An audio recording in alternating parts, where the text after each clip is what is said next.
मैं नहीं बन सकिया, तुसी बनो। कि ਤੁਹਾਡੇ पेरेंट्स ਨੂੰ ਤੁਹਾਡਾ प्रोफैशन नहीं पसंद, खुद भावें तुसी 3 टाइम की रोटी की जगह 2 टाइम की कर लो।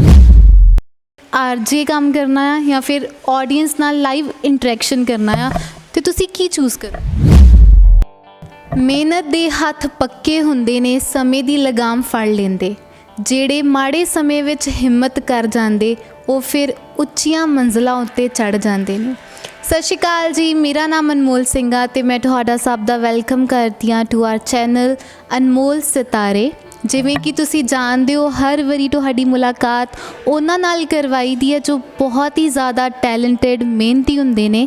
ਉਹਨਾਂ ਨੇ ਆਪਣੀ ਲਾਈਫ ਵਿੱਚ ਬਹੁਤ ਕੁਝ ਵੇਖਿਆ ਹੁੰਦਾ ਹੈ ਜੋ ਬਹੁਤ ਇੰਸਪਾਇਰਿੰਗ ਹੁੰਦਾ ਹੈ, ਬਹੁਤ ਮੋਟੀਵੇਸ਼ਨਲ ਹੁੰਦਾ ਹੈ। ਅਤੇ ਅਸੀਂ ਇਹੀ ਉਮੀਦ ਕਰਦੇ ਹਾਂ ਕਿ ਤੁਸੀਂ ਉਹ ਇੰਟਰਵਿਊ ਵੇਖਣ ਤੋਂ ਬਾਅਦ ਕੁਝ ਸਿੱਖ ਸਕੋ, ਕੁਝ ਵਧੀਆ ਤੁਹਾਡੀ ਲਾਈਫ ਵਿੱਚ ਵੀ ਹੋ ਸਕੇ। ਅੱਜ ਜਿਨ੍ਹਾਂ ਨਾਲ ਤੁਹਾਡੀ ਮੁਲਾਕਾਤ ਕਰਵਾਉਣ ਜਾ ਰਹੇ ਹਾਂ, ਹੀ ਇਜ਼ ਮਲਟੀ ਟੈਲੈਂਟਡ, ਅਤੇ ਮੇਰੇ ਲਈ ਕਾਫੀ ਔਕਵਰਡ ਹੋ ਰਿਹਾ ਅੱਜ ਇੰਟਰਵਿਊ ਲੈਣਾ, because he himself is an anchor. ਅਤੇ ਮੈਨੂੰ ਸਮਝ ਨਹੀਂ ਆ ਰਹੀ ਮੈਂ ਇੱਕ ਐਂਕਰ ਨੂੰ as an anchor Ki question ਕਰੂੰਗੀ, ਪਰ ਅਸੀਂ ਮਿਲਦੇ ਹਾਂ ਉਹਨਾਂ ਨੂੰ। ਅੱਜ ਤੁਹਾਡੀ ਮੁਲਾਕਾਤ ਕਰਵਾਉਣ ਜਾ ਰਹੇ ਹਾਂ ਅਮਨਦੀਪ ਸਿੰਘ ਨਾਲ। ਸਤਿ ਸ਼੍ਰੀ ਅਕਾਲ ਸਰ। ਸਤਿ ਸ਼੍ਰੀ ਅਕਾਲ ਜੀ, ਸਤਿ ਸ਼੍ਰੀ ਅਕਾਲ। ਕਿਵੇਂ ਹੋ ਸਰ ਤੁਸੀਂ? ਬਹੁਤ ਵਧੀਆ, ਚੜ੍ਹਦੀ ਕਲਾ, ਫੁੱਲ ਬਾਬੇ ਦੀ ਕਿਰਪਾ ਹੈ। Very nice, very nice. ਸ਼ੁਰੂਆਤ ਅਸੀਂ ਕਰਦੇ ਹਾਂ ਕਿ ਜੇ ਪ੍ਰੋਫੈਸ਼ਨਲੀ ਦੇਖੀਏ ਤਾਂ ਲੋਕ ਤੁਹਾਨੂੰ ਜਾਣਦੇ ਹੋਣਗੇ, ਕਾਫੀ ਲੋਕ ਜਾਣਦੇ ਹੋਣਗੇ, ਪਰ ਜੇ ਅਮਨਦੀਪ ਸਿੰਘ ਨੂੰ ਅਸੀਂ ਐਜ਼ ਏ ਪਰਸਨਲ ਲਾਈਫ ਤੁਹਾਡੀ ਜਾਣਨੀ ਹੋਏ, ਐਜ਼ ਏ ਪਰਸਨ ਤੁਹਾਨੂੰ ਜਾਣਨਾ ਹੋਏ, ਤਾਂ ਅਮਨਦੀਪ ਕਿਵੇਂ ਦਾ ਇਨਸਾਨ ਹੈ? ਦੇਖੋ ਜੀ, ਅਮਨਦੀਪ ਇੱਕ ਛੋਟੇ ਜਿਹੇ ਘਰ ਤੋਂ ਵੱਡੇ ਸੁਪਨੇ ਲੈਣ ਵਾਲਾ, ਆਪਣੀ ਪੜ੍ਹਾਈ ਨਾਲ ਮਤਲਬ ਰੱਖਣ ਵਾਲਾ, ਕਦੇ ਕੋਈ ਛੁੱਟੀ ਨਾ ਕਰਨ ਵਾਲਾ, 365 ਦਿਨ ਮਤਲਬ 365 ਦਿਨ ਦੀ ਕੋਸ਼ਿਸ਼ ਕਰਨ ਵਾਲਾ ਕਿ ਅਟੈਂਡੈਂਸ ਫੁੱਲ ਹੋਵੇ, ਵੱਡਿਆਂ ਦਾ ਛੋਟਿਆਂ ਨੂੰ ਪਿਆਰ ਕਰਨ ਵਾਲਾ, ਸਟੇਜ 'ਤੇ ਜਾ ਕੇ ਪ੍ਰੇਅਰ ਪੜ੍ਹਨ ਵਾਲਾ ਅਤੇ ਸਭ ਨੂੰ ਰਿਸਪੈਕਟ ਦੇਣ ਵਾਲਾ, ਮੈਥ ਤੋਂ ਡਰਨ ਵਾਲਾ, ਸਾਇੰਸ ਤੋਂ ਕਿਤੇ ਨਾ ਕਿਤੇ ਘਬਰਾਉਣ ਵਾਲਾ, ਬਟ ਫਿਰ ਵੀ ਕੋਸ਼ਿਸ਼ ਨਾ ਛੱਡਣ ਵਾਲਾ, ਬਹੁਤ ਹੀ ਸਧਾਰਨ ਜਿਹਾ ਸਿੰਪਲ ਜਿਹਾ ਬੋਏ, ਅੰਮ੍ਰਿਤਸਰ ਤੋਂ ਰਹਿਣ ਵਾਲਾ ਅਮਨਦੀਪ ਸਿੰਘ ਆ। ਐਂਡ ਹੋਰ ਇੱਕ ਅਮਨਦੀਪ ਸਿੰਘ ਦੀ ਇੱਕ ਦੂਸਰੀ ਇੱਕ ਪਛਾਣ ਆ ਕਿ ਉਹ ਇੱਕ ਓਬਜ਼ਰਵਰ ਆ ਅਤੇ ਚੀਜ਼ਾਂ ਨੂੰ ਉਹ ਓਬਜ਼ਰਵ ਕਰਕੇ ਪ੍ਰੈਜ਼ੈਂਟ ਕਰਨ 'ਚ ਬਿਲੀਵ ਕਰਦਾ, rather than learning books and taking any kind of different things in a life. Focus to observation, ਇੱਕ ਚੰਗੀ ਸੋਚ, ਚੰਗੀ ਓਬਜ਼ਰਵੇਸ਼ਨ ਦੇ ਨਾਲ ਤੁਸੀਂ ਬਹੁਤ ਚੀਜ਼ਾਂ ਪਾ ਸਕਦੇ ਹੋ। ਆਈ ਥਿੰਕ ਮੇਰੀ ਸਭ ਤੋਂ ਜ਼ਿਆਦਾ ਮਜ਼ਬੂਤ ਚੀਜ਼ ਜ਼ਿੰਦਗੀ ਦੀ ਇਹੀ ਰਹੀ ਆ। ਜਿਵੇਂ ਤੁਸੀਂ ਦੱਸਿਆ ਕਿ ਤੁਸੀਂ ਬਹੁਤ ਸਟਰੋਂਗ ਓਬਜ਼ਰਵਰ ਹੋ, ਅਤੇ ਕੋਈ ਇਨਸਾਨ ਹੈ ਜਿਹਨੂੰ ਤੁਸੀਂ ਹੁਣੇ ਓਬਜ਼ਰਵ ਕੀਤਾ ਹੋਏ ਅਤੇ ਤੁਸੀਂ ਸਾਨੂੰ ਮਿਮਿਕ ਕਰਕੇ ਦੱਸ ਸਕਦੇ ਹੋ? ਹਾਂ, ਹੁਣੇ ਇੱਦਾਂ ਕਿ ਵੈਸੇ ਤਾਂ ਮੈਂ ਹਰ ਇੱਕ ਪਰਸਨ ਨੂੰ ਸੋਚ ਕੇ, ਵੇਖ ਕੇ, ਉਹਨਾਂ ਦੀ ਸਮਝ ਨੂੰ ਕਾਫੀ ਕੁਝ ਕਾਪੀ ਕਰਨ ਦੀ ਕੋਸ਼ਿਸ਼ ਕਰਦਾ, ਬਟ ਉਹਦੀ ਨਾ ਇੱਕ ਡਿਫਰੈਂਟ ਕਾਈਂਡ ਆਫ ਪਰਸਨੈਲਿਟੀ ਹੋਣੀ ਚਾਹੀਦੀ ਆ। ਲਾਈਕ ਜੇਕਰ ਤੁਸੀਂ ਆਪਣੇ ਟੀਚਰ ਦੀ ਕਾਪੀ ਕਰਨਾ, ਬਟ ਟੀਚਰ ਦੇ ਵਿੱਚ ਕੋਈ ਇੱਕ ਵੱਖਰਾ ਰੂਪ ਹੋਣਾ ਚਾਹੀਦਾ। ਸਿੰਪਲ ਸਿਟੀ ਦੇ ਵਿੱਚ ਤੁਸੀਂ ਕਿਸੇ ਨੂੰ ਕਾਪੀ ਕਰ ਹੀ ਨਹੀਂ ਸਕਦੇ। ਲਾਈਕ ਅਗਰ ਪੁਰਾਣੇ ਜ਼ਮਾਨੇ ਦੀ ਗੱਲ ਕਰੀਏ ਤਾਂ ਰਾਜਕੁਮਾਰ ਦਾ ਇੱਕ ਸਟਾਈਲ ਹੁੰਦਾ ਸੀ, ਹਮ ਅਗਰ तुम्हें कहते हैं कि तुम यहाँ से चले जाओ तो फिर मुड़ के मत देखो, क्योंकि हम रफ्तार से ज़्यादा तेज़ हैं और तुम्हारी नज़रों के बीच में कभी नहीं आ सकते जानी। ਹੁਣ ਉਹਦਾ ਸਟਾਈਲ ਹੀ ਇੱਦਾਂ ਹੁੰਦਾ ਸੀ, ਡਿਫਰੈਂਟ ਹੁੰਦਾ ਸੀ। ਬਟ ਅੱਜ ਕੱਲ੍ਹ ਦੇ ਲੋਕਾਂ ਨੂੰ ਦੇਖੀਏ ਤਾਂ people are so much conscious about their presentation. So ਉਹਨਾਂ ਦੇ ਵਿੱਚ ਇੱਕ ਵੱਖਰੇ ਤਰੀਕੇ ਦੀ ਹੁੰਦੀ ਆ ਅਦਾ। ਮੈਂ ਕਾਫੀ ਦੇਰ ਬਾਅਦ ਆਪਣੇ ਇੱਕ ਬੜੇ ਕਲੋਜ਼ ਮੇਰੇ ਟੀਚਰ ਨੇ, ਮੈਂ ਨਾਮ ਨਹੀਂ ਲਵਾਂਗਾ, ਕੀ ਪਤਾ ਉਹੀ ਵੀਡੀਓ ਦੇਖ ਲੈਣ, ਬਟ ਜੇਕਰ ਉਹਨਾਂ ਨੇ ਦੇਖ ਲਿਆ ਤਾਂ ਉਹਨਾਂ ਨੂੰ ਖੁਸ਼ੀ ਹੋਏਗੀ, ਬਿਕੋਜ਼ ਉਹਨਾਂ ਨੇ ਮੈਨੂੰ ਨੌਕ ਕੀਤਾ ਸੀ। ਨੌਕ ਕਰਕੇ ਮੈਨੂੰ ਥੋੜ੍ਹਾ ਜਿਹਾ ਗੁੱਸਾ ਕੀਤਾ, ਦੈਨ ਐਪਰੀਸ਼ੀਏਟ ਕੀਤਾ। ਉਹਨਾਂ ਦਾ ਸਟਾਈਲ ਕੀ ਹੁੰਦਾ ਹੈ, Aman, life is very simple and if you can do little simple things in a moderate way, you can do a very better way. ਮੈਂ ਸਾਹਮਣੇ ਬੈਠਾ ਸੀ, ਮੈਂ ਕਿਹਾ ਯਾਰ ਇਹ ਕਿੱਦਾਂ ਪਰਫੋਰਮ ਕਰ ਰਿਹਾ, ਲੈਟ ਇਟ ਬੀ ਟਰਾਈ। ਮੈਂ ਉਹਨਾਂ ਦੀ ਐਬਸੈਂਸ ਦੇ ਵਿੱਚ ਇੱਦਾਂ ਦਾ ਪਰਫੋਰਮ ਕੀਤਾ ਅਤੇ ਸਰ ਦਾ ਸਮਾਂ ਹੋ ਗਿਆ ਸੀ ਕਲਾਸ ਲਗਾਉਣ ਦਾ, ਉਹ ਬਿਲਕੁਲ ਬਾਹਰ ਖਲੋਤੇ ਸੀ। ਅਤੇ ਮੈਂ ਥੋੜ੍ਹਾ ਜਿਹਾ ਨਾ, ਜਿੱਦਾਂ ਤੁਸੀਂ ਸਮਝਦੇ ਹੋ ਨਾ ਕਿ ਟੀਚਰ ਦੇ ਬੜੇ ਅੱਛੇ ਹੁੰਦੇ ਹੋ, ਬੜੇ ਕਲੋਜ਼ ਹੁੰਦੇ ਹੋ, ਤੁਹਾਡਾ ਕੌਨਫੀਡੈਂਸ ਜ਼ਿਆਦਾ ਹੁੰਦਾ ਹੈ। ਅਤੇ ਮੇਰਾ ਕੌਨਫੀਡੈਂਸ ਮੇਰੇ ਟੀਚਰਸ ਨੇ ਹੀ ਵਧਾਇਆ ਸੀ, ਕਿਉਂਕਿ I was very good books of my teacher. ਹਰ ਚੀਜ਼ ਨੂੰ ਸਮੇਂ ਸਿਰ ਕਰਨਾ, ਡਿਸਿਪਲਿਨ ਨਾਲ ਕਰਨਾ, ਲੈਸਨ ਨੂੰ ਪ੍ਰੈਜ਼ੈਂਟ ਕਰਨਾ। ਅਤੇ ਉਹਨਾਂ ਨੇ ਮੈਨੂੰ ਪਹਿਲਾਂ ਆ ਕੇ ਤਾੜੀਆਂ ਮਰਾਈਆਂ, ਅਮਨ ਕਿਲੇ ਤਾਲੀਆਂ, ਬਹੁਤ ਅੱਛਾ ਬੇਟਾ, ਬੈਠੋ। ਆਈ ਵਾਜ਼ ਇਨ ਅ ਪੋਡੀਅਮ, ਮੈਂ ਆਪਣੀ ਸੀਟ 'ਤੇ ਗਿਆ, ਆਈ ਵਾਜ਼ सर आई एम सॉरी, मैंने ऐसी कोई गलत बात नहीं की, मैं कह भी नहीं रहा तुम्हें, बैठो बैठो। बैठा, मैं उसको पहले तो अमन के लिए तालियां। हाँ, ये बच्चा ऐसा ही करता रहता है और किस किस की मिमिक्री करता है बताओ। मैंने कहा सर किसी की नहीं करता, मैं बस आपको बहुत प्यार करता हूँ तभी मैं आपकी मिमिक्री कर रहा हूँ। तो पहले गुस्सा करना, देन आपको प्यार करना, एप्रिशिएट करना, वो चीज़ें मैंने ज़िंदगी में काफ़ी कुछ देखी हैं।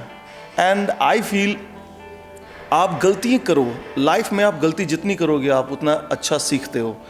तो I think that was my की कोर पार्ट, माय स्ट्रेंथ, कि मैं चीज़ों को ऑब्जर्व करता हूँ, उनको प्रेजेंट करने की कोशिश करता हूँ और दूसरों से पूछने से पहले खुद से पूछता हूँ।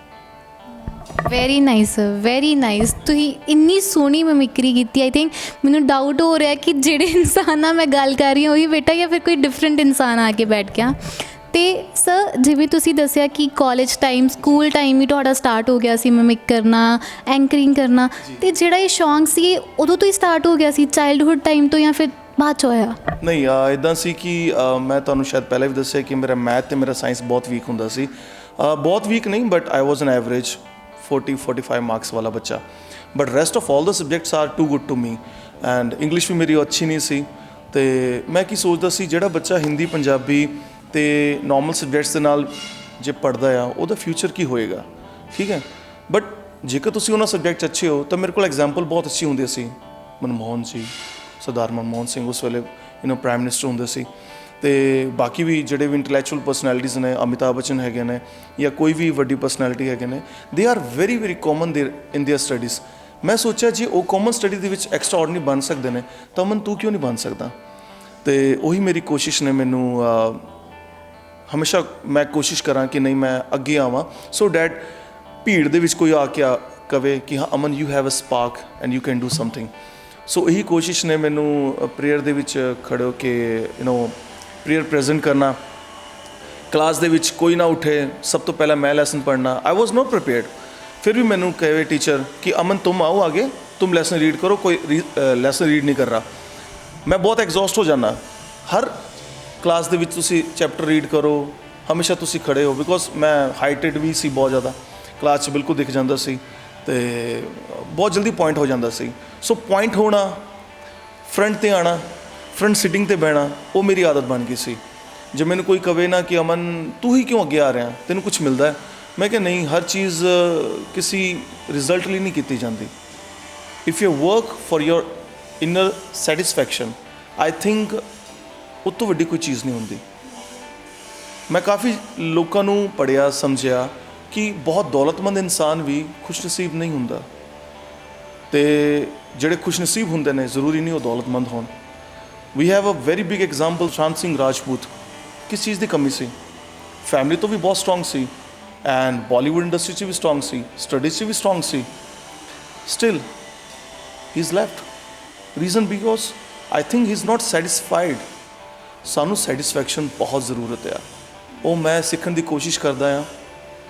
ਕਦੋਂ ਸਿੱਖ ਲਾਂਗਾ ਪਤਾ ਨਹੀਂ ਆ, but I am trying my self. ਜਿਵੇਂ ਤੁਸੀਂ ਦੱਸਿਆ ਕਿ ਤੁਸੀਂ ਸਕੂਲ ਟਾਈਮ ਕਾਫੀ ਜ਼ਿਆਦਾ ਕੌਨਫੀਡੈਂਟ ਸੀ ਅਤੇ ਉਹੀ ਕੌਨਫੀਡੈਂਸ ਤੁਹਾਡਾ ਹੁਣ ਕੰਮ ਆ ਰਿਹਾ ਹੈ, ਪਰ ਦੇਅਰ ਆਰ ਟਾਈਮਸ ਜਦੋਂ ਹਰ ਇਨਸਾਨ ਅੰਡਰ ਕੌਨਫੀਡੈਂਟ ਫੀਲ ਕਰਦਾ, ਬਹੁਤ ਸਾਰੀਆਂ ਇਨਸਿਕਿਉਰਿਟੀਜ਼ ਹੁੰਦੀਆਂ ਨੇ। ਤੁਹਾਡੀ ਲਾਈਫ ਵਿੱਚ ਕਦੀ ਹੋਇਆ ਕਿ ਇੱਕਦਮ ਇਨਸਿਕਿਉਰ ਹੋ ਗਏ ਹੋ, ਇੱਕਦਮ ਅੰਡਰ ਕੌਨਫੀਡੈਂਟ ਹੋ ਗਏ ਹੋ? ਫਿਰ ਕਿਹੜੀ ਚੀਜ਼ ਸੀ ਜਿਹਨੇ ਦੁਬਾਰਾ ਤੋਂ ਤੁਹਾਡੇ ਅੰਦਰ ਕੌਨਫੀਡੈਂਸ ਭਰਿਆ? ਦੇਖੋ, ਹਰ ਚੀਜ਼ ਤੁਹਾਡੇ ਆਖਣ 'ਤੇ ਤੁਹਾਨੂੰ ਮਿਲੇ ਜ਼ਰੂਰੀ ਵੀ ਨਹੀਂ ਆ, ਅਤੇ ਕਈ ਵਾਰ ਤੁਸੀਂ ਬਹੁਤ ਜ਼ਿਆਦਾ ਜ਼ਿੰਦਗੀ ਨੂੰ ਖੂਬਸੂਰਤੀ ਨਾਲ ਜਿਉਣ ਦੀ ਕੋਸ਼ਿਸ਼ ਕਰਦੇ ਹੋ, ਪਰ ਜ਼ਿੰਦਗੀ ਤੁਹਾਨੂੰ ਉਹਨਾਂ ਖੂਬਸੂਰਤੀ ਤਰੀਕੇ ਨਾਲ ਨਵਾਜ਼ੇ ਨਾ। ਮੈਂ ਆਪਣੀ ਚੀਜ਼ਾਂ ਵੱਲ ਗੱਲ ਕਰਾਂ, that was the time of 2010-11। ਮੈਂ ਸਭ ਤੋਂ ਪਹਿਲਾਂ ਇੱਕ ਰੇਡੀਓ ਜੌਕੀ ਦੇ ਰੂਪ 'ਚ ਹੀ ਆਉਣਾ ਚਾਹੁੰਦਾ ਸੀ।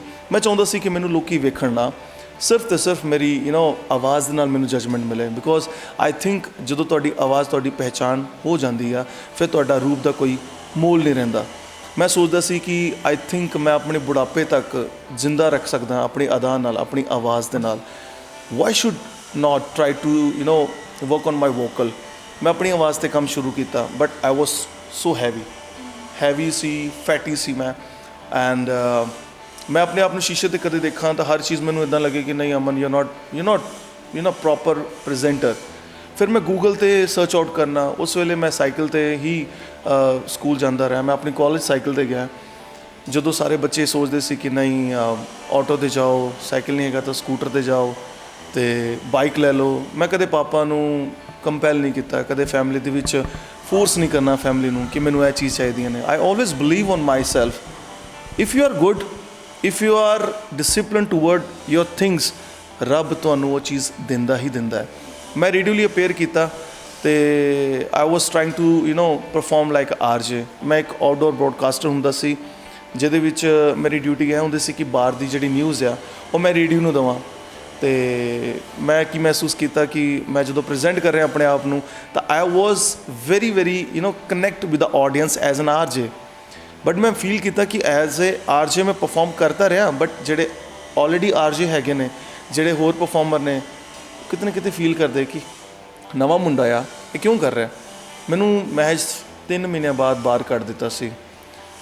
ਬੜੀ ਅਜੀਬ ਜੀ ਗੱਲ ਆ, ਸਟੂਡੈਂਟ ਅੱਛਾ ਵੀ ਹੋਵੇ, ਅੱਛਾ ਪਰਫਾਰਮਰ ਵੀ ਹੋਵੇ, ਉਹਨੂੰ ਬਾਹਰ ਕੱਢ ਦਿੱਤਾ ਜਾਵੇ, ਫਿਰ ਉਹਦੀ ਰਜ਼ਾ ਹੋਏਗੀ ਨਾ ਕੁਛ। ਮੈਂ ਜਦੋਂ ਬਾਹਰ ਆਇਆ ਮੈਂ ਬੜਾ ਹਤਾਸ਼ ਜਿਹਾ ਹੋ ਗਿਆ ਸੀ, ਡਿਸਅਪੁਆਇੰਟ ਹੋ ਗਿਆ ਸੀ। ਅਤੇ ਅਖਬਾਰ ਨਵੀਂ ਲਾਈ ਸੀ, ਦੈਨਿਕ ਭਾਸਕਰ, ਉਸ ਵੇਲੇ ਮੈਨੂੰ ਯਾਦ ਆ। ਮੈਂ ਉਹਦੇ ਉੱਤੇ ਇੱਕ ਖਬਰ ਪੜ੍ਹੀ, ਕਿਆ ਪਾँच ਛੇ ਸੇ ਤੇਜ਼ ਹੈ। ਮੈਨੂੰ ਪਤਾ ਲੱਗਿਆ ਅੰਮ੍ਰਿਤਸਰ ਦੇ ਵਿੱਚ ਇੱਕ ਰੋਡ ਸ਼ੋਅ ਆ ਰਿਹਾ, ਚਲੋ ਵੇਖਣ ਚੱਲਦੇ ਹਾਂ, ਲੈਟਸ ਲਰਨ ਸਮਥਿੰਗ। ਵਿਹਲਾ ਹੁੰਦਾ ਸੀ ਸਾਰਾ ਦਿਨ, ਸਾਈਕਲ 'ਤੇ ਗਿਆ, ਸ਼ਾਮ ਦਾ ਪ੍ਰੋਗਰਾਮ ਸੀ, ਕੁਝ 5 ਵਜੇ ਦਾ ਟਾਈਮ ਸੀ, ਕੰਪਨੀ ਬਾਗ ਦੇ ਬਾਹਰ। ਮੈਂ ਗਿਆ ਉੱਥੇ ਅਤੇ ਮੈਂ ਪੁਆਇੰਟ ਕੀਤਾ, ਮੈਂ ਕਿਹਾ ਯਾਰ ਇਹ ਮੁੰਡਾ ਜਿਹੜਾ ਪਰਫਾਰਮ ਕਰ ਰਿਹਾ is not up to mark, ਇੱਦਾਂ ਦੀ ਐਂਕਰਿੰਗ ਨਹੀਂ ਹੁੰਦੀ। ਮੈਂ ਸਿੱਧਾ ਗਿਆ ਐਗਜ਼ੀਕਿਊਟਿਵ ਕੋਲ, ਜਿਨ੍ਹਾਂ ਨੇ ਟੀ-ਸ਼ਰਟ ਵੇਅਰ ਕੀਤੀ ਸੀ, ਉੱਤੇ ਲਿਖਿਆ ਸੀ ਕਿਆ पाँच छः ਸੇ ਤੇਜ਼ ਹੈ। I just talk to guy, can you please tell me who is the manager who are managing all this road show. उन्होंने मैंने कहा वहाँ पर चले जाइए, वो जो सर खड़े हैं उनसे आप बात कर लें। That was my turning time of my life. मैं गया तो मैं क्या उन्होंने कि sir can you please tell me the guy who are standing over there, he is a actual RJ, actual anchor who are presenting, और just a normal person. कहते तुम कौन हो? I am a student. मैं normal answer देता, I am MCVP student, mass communication student, and I am learning all this kind of skills. Sir ने कहा तुम जा सकते हो स्टेज पे? मैंने कहा नहीं, आई कांट। फिर बड़ा डाउन जा हो गया कि अमन तू गल ही क्यों की जे तू नहीं कर सकता परफॉर्म। बट वो चीज़ तुहानू किते क्लिक कर जे किसी नूं, ये तुहानू पता नहीं हुंदा। सो ਉਹੀ सर विदिन मंथ मैनू चांस ਦਿੰਦੇ ਨੇ ਕਿਸੇ ਨਿਕ ਚੈਨਲ ਵਾਸਤੇ ਇੱਕ ਸਕੂਲ ਪ੍ਰੋਗਰਾਮ ਲਈ, ਜਿਹਦੇ ਲਈ ਮੈਨੂੰ ਇੱਕ ਸਾਇੰਸ ਪ੍ਰੋਗਰਾਮ ਲਈ ਐਜ਼ ਐਨ ਐਂਕਰ ਪਰਫਾਰਮ ਕਰਨਾ ਹੁੰਦਾ ਹੈ ਡਿਫਰੈਂਟ ਸਕੂਲਸ ਦੇ ਵਿੱਚ। ਅਤੇ ਉਦੋਂ ਮੇਰਾ ਫਸਟ ਟਾਈਮ ਆਇਆ ਸੀ, ਮੈਂ ਸ਼ੋਵਿੰਗ ਕਰ ਰਿਹਾ ਸੀ, ਮੈਂ ਬਹੁਤ ਘਬਰਾਇਆ ਹੋਇਆ ਸੀ। ਐਂਡ ਤੁਹਾਡੀ ਨੇਟਿਵ ਲੈਂਗੁਏਜ, ਤੁਹਾਡੀ ਪੰਜਾਬੀ ਲੈਂਗੁਏਜ ਜਿਸ 'ਚ ਤੁਸੀਂ ਪਲੇ ਹੋ, ਵੱਡੇ ਹੋਏ ਹੋ, ਉਹ 'ਚ ਨਾ ਕਰਕੇ ਤੁਸੀਂ ਇੱਕ ਇੰਗਲਿਸ਼ 'ਚ ਪਰਫਾਰਮ ਕਰੋ, ਹਿੰਦੀ 'ਚ ਪਰਫਾਰਮ ਕਰੋ, ਡਿਫੀਕਲਟ ਹੁੰਦਾ ਹੈ। ਬਟ ਮੈਂ ਸਾਰੇ ਐਕਸਪੈਰੀਮੈਂਟ ਪੁੱਠੇ ਸਿੱਧੇ ਕਰਤੇ। ਜਿਹੜਾ 3 ਨੰਬਰ ਦਾ ਸੀ ਉਹ 1 ਨੰਬਰ 'ਤੇ ਕਰਤਾ, ਜਿਹੜਾ 2 ਨੰਬਰ ਦਾ ਸੀ ਉਹ ਚੌਥੇ ਨੰਬਰ 'ਤੇ ਕਰਤਾ, ਸ਼ਫਲਿੰਗ ਕਰਤੀ। ਬਟ ਪ੍ਰੈਜੈਂਟੇਸ਼ਨ ਮੇਰੀ ਅੱਛੀ ਸੀ, ਸੋ ਉਹਨਾਂ ਨੇ ਕਲੈਪ ਕਰਕੇ ਮੈਨੂੰ ਐਪਰੀਸ਼ੀਏਟ ਕੀਤਾ। ਐਂਡ ਦੈਨ ਆਖਿਆ Aman you have to pointing on your wrong things, do you want? मैंने कहा सर यस प्लीज़। ਉਹ ਫਿਰ ਉਹਨਾਂ ਨੇ ਸਮਝਾਇਆ ਕਿ ਅਮਨ ਇਸ ਤਰੀਕੇ ਨਾਲ ਪਰਫਾਰਮ ਕਰੀਦਾ, ਪਹਿਲੇ ਕਿੱਦਾਂ ਬੋਲੀਦਾ, ਦੂਜੇ ਕਿੱਦਾਂ ਬੋਲੇ, ਤੀਜਾ ਕਿੱਦਾਂ। So this is a way. Your presentation matters a lot. ਜਦੋਂ ਤੁਸੀਂ ਕਿਸੇ ਚੀਜ਼ ਨੂੰ ਪ੍ਰੈਜ਼ੈਂਟ ਕਰਦੇ ਹੋ, ਤੁਹਾਡਾ ਸੀਕੁਐਂਸ ਹੋਣਾ, ਤੁਹਾਡੀ ਸਕ੍ਰਿਪਟ ਹੋਣਾ ਬਹੁਤ ਇੰਪੋਰਟੈਂਟ ਹੈ। ਉਹ ਮੈਨੂੰ ਸਰ ਨੇ ਥੋੜ੍ਹਾ ਸਿਖਾਇਆ। ਸੋ ਮੈਂ ਉਹ ਗਲਤੀ ਤੋਂ ਸਿੱਖਣਾ ਸ਼ੁਰੂ ਕੀਤਾ, ਐਂਡ ਉਹ ਦਿਨ ਤੋਂ ਬਾਅਦ ਮੈਂ ਕਦੇ ਬੈਕ ਨਹੀਂ ਕੀਤਾ। And now this time I am professionally in this line, I am learning lots of things from the society. ਬਹੁਤ ਚੀਜ਼ਾਂ ਮੈਨੂੰ ਸੋਸਾਇਟੀ ਸਿਖਾਉਂਦੀ ਹੈ, ਬਹੁਤ ਚੀਜ਼ਾਂ ਮੈਂ ਖੁਦ ਵੀ ਸਿੱਖਦਾ। ਐਂਡ ਸੈਲੀਬ੍ਰਿਟੀ ਸ਼ੋਜ਼ ਵੀ ਕੀਤੇ, TV ਪ੍ਰੋਗਰਾਮਸ ਵੀ ਕੀਤੇ, ਆਲ ਇੰਡੀਆ ਰੇਡੀਓ ਨੂੰ ਵੀ ਹੋਸਟ ਕੀਤਾ ਐਜ਼ ਐਨ ਆਰਜੇ। ਐਂਡ ਕਾਫੀ ਕੁਝ ਚੀਜ਼ਾਂ ਲਾਈਫ 'ਚ ਮੈਂ ਵੇਖੀਆਂ। Still things need to improve, things need to develop, and ਸੋਚ ਰਹੇ ਹਾਂ, ਸਮਝ ਰਹੇ ਹਾਂ ਕਿੱਦਾਂ ਬਿਹਤਰ ਇਨਸਾਨ ਬਣ ਸਕਦਾ ਮੈਂ। ਜਿਵੇਂ ਤੁਸੀਂ ਦੱਸਿਆ ਕਿ ਤੁਸੀਂ ਐਜ਼ ਐਨ ਐਂਕਰ ਵੀ ਕੰਮ ਕੀਤਾ, ਆਰਜੇ ਵੀ ਕੰਮ ਕੀਤਾ। ਜੇ ਤੁਹਾਨੂੰ ਚੋਇਸ ਮਿਲੇ ਕਿ ਆਰਜੇ ਕੰਮ ਕਰਨਾ ਆ ਜਾਂ ਫਿਰ ਆਡੀਅנס ਨਾਲ ਲਾਈਵ ਇੰਟਰੈਕਸ਼ਨ ਕਰਨਾ ਆ ਬਿਟਵੀਨ ਆਡੀਅנס, ਤੇ ਤੁਸੀਂ ਕੀ ਚੂਜ਼ ਕਰੋ? ਦੇਖੋ ਮੇਰਾ ਪਹਿਲਾ ਵਿਜ਼ਨ ਸੀ, ਜਿਵੇਂ ਮੈਂ ਤੁਹਾਨੂੰ ਦੱਸਿਆ ਕਿ ਮੈਂ ਐਜ਼ ਐਨ ਆਰਜੇ ਹੀ ਰਹਿਣਾ ਚਾਹੁੰਦਾ ਸੀ। ਬਟ ਮੈਂ ਆਪਣੇ ਆਪ 'ਤੇ 360 ਡਿਗਰੀ ਪ੍ਰੀਪੇਅਰ ਕਰਨਾ ਚਾਹੁੰਦਾ ਸੀ ਕਿ ਮੈਂ ਸਿਰਫ ਆਰਜੇ ਨਾ ਰਹਾਂ, ਮੈਂ ਇੱਕ ਪ੍ਰੈਜ਼ੈਂਟਰ ਵੀ ਬਹੁਤ ਅੱਛਾ ਹੋਵਾਂ, ਮੈਂ ਇੱਕ ਹੋਸਟ ਵੀ ਬਹੁਤ ਅੱਛਾ ਹੋਵਾਂ, ਮੈਂ ਆਡੀਅנס ਦੇ ਵਿੱਚ ਜਾਵਾਂ, ਲੋਕਾਂ ਨੂੰ ਹਸਾਵਾਂ, ਲੋਕਾਂ ਨੂੰ ਐਂਟਰਟੇਨ ਕਰਾਂ ਆਪਣੀਆਂ ਹਰਕਤਾਂ ਦੇ ਨਾਲ, ਆਪਣੀਆਂ ਵੌਇਸ ਮੋਡੂਲੇਸ਼ਨ ਦੇ ਨਾਲ, ਆਪਣੀ ਵੱਖ-ਵੱਖ ਐਕਸਪ੍ਰੈਸ਼ਨਸ ਦੇ ਨਾਲ। ਸੋ ਉਹ ਚੀਜ਼ਾਂ ਤਾਂ ਹੀ ਪੋਸੀਬਲ ਸੀ ਜੇ ਤੁਸੀਂ ਆਡੀਅנס ਦੇ ਵਿੱਚ ਆਓਗੇ, ਤੁਸੀਂ ਸਟੇਜ ਤੇ ਆਓਗੇ, ਹੈ ਨਾ, ਇੰਟਰੈਕਟ ਕਰੋਗੇ। ਸਿਰਫ ਰੇਡੀਓ ਤੇ ਰਹਿ ਕੇ ਤੁਸੀਂ ਉਹ ਚੀਜ਼ਾਂ ਨੂੰ ਉਹਨਾਂ ਵਾਈਡਲੀ ਵੇ ਤੇ ਨਹੀਂ ਕਰ ਸਕਦੇ। ਸੋ ਉਹ ਚੀਜ਼ਾਂ ਲਈ ਫਿਰ ਮੈਂ ਆਪਣੇ ਆਪ ਤੇ ਪ੍ਰੀਪੇਅਰ ਕੀਤਾ and I am thankful to my God ਕਿ ਉਹਨਾਂ ਨੇ ਮੈਨੂੰ ਆਰਜੇ ਵੀ ਰੱਖਿਆ, ਐਂਕਰ ਵੀ ਰੱਖਿਆ and right now this time different projects, so I'm working on both of things। ਮੈਂ as an voice over artist ਵੀ ਵਰਕ ਕਰ ਰਿਹਾ ਜਿਹਦੇ ਵਿੱਚ ਤੁਹਾਡੀ ਆਵਾਜ਼ ਸਿਰਫ ਕੰਮ ਆਉਂਦੀ ਹੈ, ਐਜ਼ ਐਨ ਐਂਕਰ ਵੀ ਪਰਫਾਰਮ ਕਰ ਰਿਹਾ ਡਿਫਰੈਂਟ ਸਟੇਜਸ ਨੂੰ, ਜਿੱਥੇ ਨਾ ਸਿਰਫ ਮੈਂ ਨਾਰਥ ਇੰਡੀਆ ਨੂੰ, ਸਾਊਥ ਇੰਡੀਆ ਨੂੰ ਇੰਟਰਟੇਨ ਕਰਦਾ ਹਾਂ। ਅਤੇ ਇਸ ਤਰੀਕੇ ਨਾਲ ਮੈਨੂੰ ਵੱਖ-ਵੱਖ ਰਿਲੀਜਨਸ ਦੇ ਵਿੱਚ ਵੱਖ-ਵੱਖ ਸਟੇਜ 'ਤੇ ਜਾਣ 'ਤੇ ਮੌਕਾ ਮਿਲਦਾ ਹੈ। So I think as an anchor this is quite impressive, competitive and valuable. More than RJ, I think anchor is far better. ਤੇ ਜਦੋਂ ਕੋਈ ਐਂਕਰ ਕੰਮ ਕਰਦਾ ਆ, ਇੱਕ ਬਹੁਤ ਵੱਡੀ ਰਿਸਪੌਂਸਿਬਿਲਿਟੀ ਹੁੰਦੀ ਹੈ। ਉਹ ਰਿਸਪੌਂਸਿਬਿਲਿਟੀ ਹੁੰਦੀ ਹੈ ਆਡੀਅנס ਨੂੰ ਬੋਰ ਨਾ ਹੋਣ ਦੇਣਾ। ਇੱਕ ਬਹੁਤ ਹੀ ਵੱਡੀ ਗੱਲ ਹੁੰਦੀ ਹੈ। ਅਤੇ ਕਿਵੇਂ ਤੁਸੀਂ ਟਰਾਈ ਕਰਦੇ ਹੋ ਕਿ ਜਦੋਂ ਵੀ ਮੈਂ ਐਂਕਰਿੰਗ ਕਰਾਂ ਅਤੇ ਜਿਹੜੀ ਆਡੀਅנס ਆ ਉਹ ਬਿਲਕੁਲ ਵੀ ਬੋਰ ਨਹੀਂ ਹੋਣੀ ਚਾਹੀਦੀ, ਈਵਨ ਕਿ ਉਹਦੀ ਆਈਜ਼ ਵੀ ਬਲਿੰਕ ਨਾ ਹੋਣ, ਇਹ ਕਿਵੇਂ ਟਰਾਈ ਕਰਦੇ ਹੋ ਤੁਸੀਂ? ਆਰਜੇ ਦਾ ਇੱਕ ਰੂਲ ਹੁੰਦਾ ਆ ਕਿ ਜਦੋਂ ਤੁਸੀਂ ਮਾਈਕ 'ਤੇ ਬੋਲਣਾ ਸ਼ੁਰੂ ਕਰਦੇ ਹੋ, ਤੁਹਾਡੀ ਆਵਾਜ਼ ਦੇ ਵਿੱਚ ਇੰਨੀ ਕੁ ਠਹਿਰਾਵ ਹੋਣੀ ਚਾਹੀਦੀ, ਇੰਨੀ ਕੁ ਤੁਹਾਡੀ ਪਾਰ ਹੋਣੀ ਚਾਹੀਦੀ ਕਿ ਅਗਲਾ ਸਾਰੇ ਕੰਮ ਛੱਡ ਕੇ ਸਿਰਫ ਤੁਹਾਨੂੰ ਫੋਕਸ ਕਰੇ। ਉਹਦੇ ਲਈ ਰਿਆਜ਼ ਜੋ ਵੀ ਰਹਿੰਦਾ ਉਹ ਚੀਜ਼ ਹੋਣੀ ਬਹੁਤ ਇੰਪੋਰਟੈਂਟ ਹੈ। ਪਲੱਸ ਤੁਹਾਡਾ ਕੰਟੈਂਟ ਕੀ ਆ, ਜਿਵੇਂ ਤੁਸੀਂ ਸ਼ੁਰੂਆਤ ਇੱਕ ਸ਼ਾਇਰੀ ਤੋਂ ਕੀਤੀ ਹੈ ਨਾ, ਜੋ ਵੀ ਬੰਦਾ ਕੋਈ ਵੀ ਚੀਜ਼ ਦੇਖ ਰਿਹਾ ਸ਼ਾਇਰੀ ਦੇ ਨਾਲ ਇੱਕਦਮ ਕਨੈਕਟ ਕਰਦਾ ਆ, ਅਤੇ ਉਹ ਕਨੈਕਸ਼ਨ ਬਣਾਉਣ ਤੋਂ ਬਾਅਦ ਤੁਸੀਂ ਜੋ ਵੀ ਬੋਲੋਗੇ, people use to see, people will definitely focus to you. ਕਿਉਂ? ਕਿਉਂਕਿ ਇਹ ਕੁੜੀ ਕੁਛ ਵੈਲਿਊਬਲ ਬੋਲ ਰਹੀ ਹੈ, ਇਹ ਮੁੰਡਾ ਕੁਛ ਸਹੀ ਬੋਲਣ ਜਾ ਰਿਹਾ। ਸੋ ਤੁਹਾਡੇ ਹਾਵ ਭਾਵ, ਤੁਹਾਡਾ ਵੋਕਲ, ਤੁਹਾਡਾ content is very very important. ਉਹ ਚੀਜ਼ਾਂ ਦੇ ਨਾਲ ਤੁਸੀਂ ਕੰਮ ਕਰਦੇ ਹੋ ਤਾਂ ਤੁਸੀਂ ਬਹੁਤ ਅੱਛੇ ਪ੍ਰੈਜ਼ੈਂਟਰ ਬਣ ਸਕਦੇ ਹੋ। And every person has their own style. ਕੁਛ ਲੋਕ ਢੋਲ ਦੇ ਨਾਲ ਉਹ ਢੋਲ ਦੇ ਨਾਲ ਆਉਂਦੇ ਨੇ, ਫਿਰ ਬੋਲਦੇ ਨੇ, ਹੈ ਨਾ। ਅਤੇ ਜਿਵੇਂ ਆਪਾਂ ਟੀ ਵੀ ਚੈਨਲਸ 'ਤੇ ਵਾਚ ਕਰਦੇ ਹਾਂ, ਕੁਛ ਲੋਕ ਆਪਣੇ ਸ਼ਾਇਰੀ ਦੇ ਨਾਲ ਪ੍ਰੈਜ਼ੈਂਟ ਕਰਕੇ ਅੱਗੇ ਆਪਣੀ ਸਪੀਚ ਸ਼ੁਰੂ ਕਰਦੇ ਨੇ, ਕੁਛ ਲੋਕ ਗਾਣਿਆਂ ਦੇ ਨਾਲ ਗਾ ਕੇ ਆਪਣੀ ਸਪੀਚ ਸ਼ੁਰੂ ਕਰਦੇ ਨੇ। Every person has their own style. So ਹਰ ਚੀਜ਼ ਨੂੰ ਮੈਂ ਯੂਜ਼ ਕੀਤਾ। ਮੈਂ ਟੀ ਵੀ ਚੈਨਲ 'ਤੇ ਪਰਫੋਰਮ ਜਦੋਂ ਕਰਦਾ ਸੀ, ਇਸੇ ਤਰੀਕੇ ਨਾਲ ਮੈਂ ਵੀ ਕੋਸ਼ਿਸ਼ ਕਰਦਾ ਸੀ 2 ਲਾਈਨਾਂ ਇੱਦਾਂ ਦੇ ਬੋਲਾਂ ਕਿ ਆਡੀਅנס ਮੇਰੇ ਨਾਲ ਕਨੈਕਟ ਕਰ ਲੇ, ਜਾਂ ਫਿਰ ਮੈਂ ਆਪਣੀ ਐਨਰਜੀ ਹੀ ਇੰਨੀ ਵਧੀਆ ਦਿਖਾਵਾਂ ਕਿ ਅਗਲਾ ਬੰਦਾ ਸੁੱਤਾ ਵੀ ਹੋਵੇ ਨਾਲ ਹੀ ਜਾਗ ਜਾਵੇ, ਹੈ ਨਾ। So this is very important in a radio. We also need something this kind of things. Hello 102.7 FM 'ਤੇ ਸੁਣਨ ਵਾਲੇ ਜਿੰਨੇ ਮੇਰੇ ਦੋਸਤ ਨੇ, ਉਹਨਾਂ ਸਾਰਿਆਂ ਨੂੰ ਜੀ ਆਇਆਂ ਨੂੰ ਸਤਿ ਸ਼੍ਰੀ ਅਕਾਲ। ਆ ਗਿਆ ਜੀ ਪੂਰੇ ਟਾਈਮ ਦੇ ਨਾਲ ਟੰਗ। ਹੁਣ ਇੱਥੇ ਘੰਟੀ ਤਾਂ ਹੈਗੀ ਨਹੀਂ, ਆਪ ਹੀ ਵਜਾ ਦਿੰਦੇ ਆ। 8 ਵੱਜ ਗਏ ਨੇ ਜੀ, ਸ਼ਾਮ ਦਾ ਵੇਲਾ ਹੋ ਗਿਆ ਜੀ। ਪ੍ਰੋਗਰਾਮ 'ਚ ਥੋੜ੍ਹੀ ਜਿਹੀ ਆਪਾਂ ਹਰਕਤ ਲੈ ਕੇ ਆਉਂਦੇ ਹਾਂ, ਸ਼ੁਰੂ ਕਰਦੇ ਹਾਂ ਆਪਣਾ ਪ੍ਰੋਗਰਾਮ। ਪਰ ਉਹ ਤੋਂ ਪਹਿਲਾਂ ਇੱਕ ਗਾਣਾ ਤਾਂ ਹੋ ਜੇ, ਨਾਲ ਹੀ ਗਾਣਾ ਲਾਤਾ। So your energy, your style, your modulation, your variations are very important. ਉਹਨਾਂ ਚੀਜ਼ਾਂ 'ਤੇ ਕੰਮ ਕੀਤਾ ਐਂਡ ਸਟਿਲ ਹੁਣ ਤੱਕ ਕਰ ਰਹੇ ਹਾਂ, ਦੇਖ ਰਹੇ ਹਾਂ ਕਿ ਕਿੱਦਾਂ ਵਧੀਆ ਪ੍ਰੈਜ਼ੈਂਟਰ ਬਣ ਸਕਦਾ।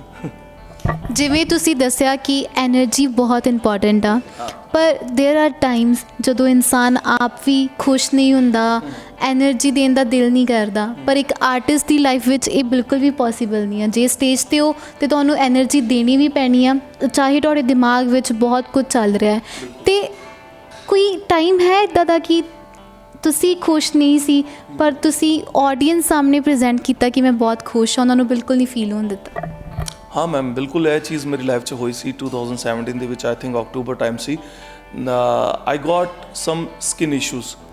ਜਿਹੜਾ ਬੰਦਾ ਬਹੁਤ ਜ਼ਿਆਦਾ ਗ੍ਰੇਸਫੁਲੀ ਪ੍ਰੈਜ਼ੈਂਟ ਕਰੇ, ਜਿਹੜਾ ਬੰਦਾ ਬਹੁਤ ਜ਼ਿਆਦਾ ਇੱਕ ਟੈਗ ਲੱਗ ਗਿਆ ਹੋਵੇ ਕਿ ਬਹੁਤ ਸੋਹਣੇ ਲੱਗਦੇ ਹੋ, ਬਹੁਤ ਵਧੀਆ ਲੱਗਦੇ ਹੋ, ਬਹੁਤ ਅੱਛੇ ਪ੍ਰੈਜ਼ੈਂਟਰ ਹੋ, ਉਹ ਬੰਦਾ ਇੱਕਦਮ ਕਿਸੇ ਸਕਿਨ ਇਸ਼ੂਜ਼ ਦੇ ਨਾਲ ਸਫਰ ਕਰੇ ਅਤੇ ਤੁਸੀਂ ਆਪਣੇ ਜਿਸ ਕੰਮ ਦੇ ਨਾਲ ਜੁੜੇ ਹੋ ਉਹੀ ਕੰਮ ਤੁਸੀਂ ਕਰ ਨਾ ਪਾਓ, ਉਹ ਇਸ਼ੂ ਮੈਨੂੰ ਹੋਇਆ। I got some skin issue ਐਂਡ ਮੈਂ ਸ਼ਾਇਦ ਅੰਮ੍ਰਿਤਸਰ ਦਾ, ਆਪਣੀ ਸਿਟੀ ਦਾ ਕੋਈ ਡਾਕਟਰ ਨਹੀਂ ਛੱਡਿਆ skin specialist. Then I go move to the Chandigarh, PGI ਵੀ ਗਿਆ ਮੈਂ। ਦੈਨ ਦਿੱਲੀ ਦਾ ਵੀ ਪਲਾਨ ਕੀਤਾ ਸੀ, ਏਮਸ ਦਾ।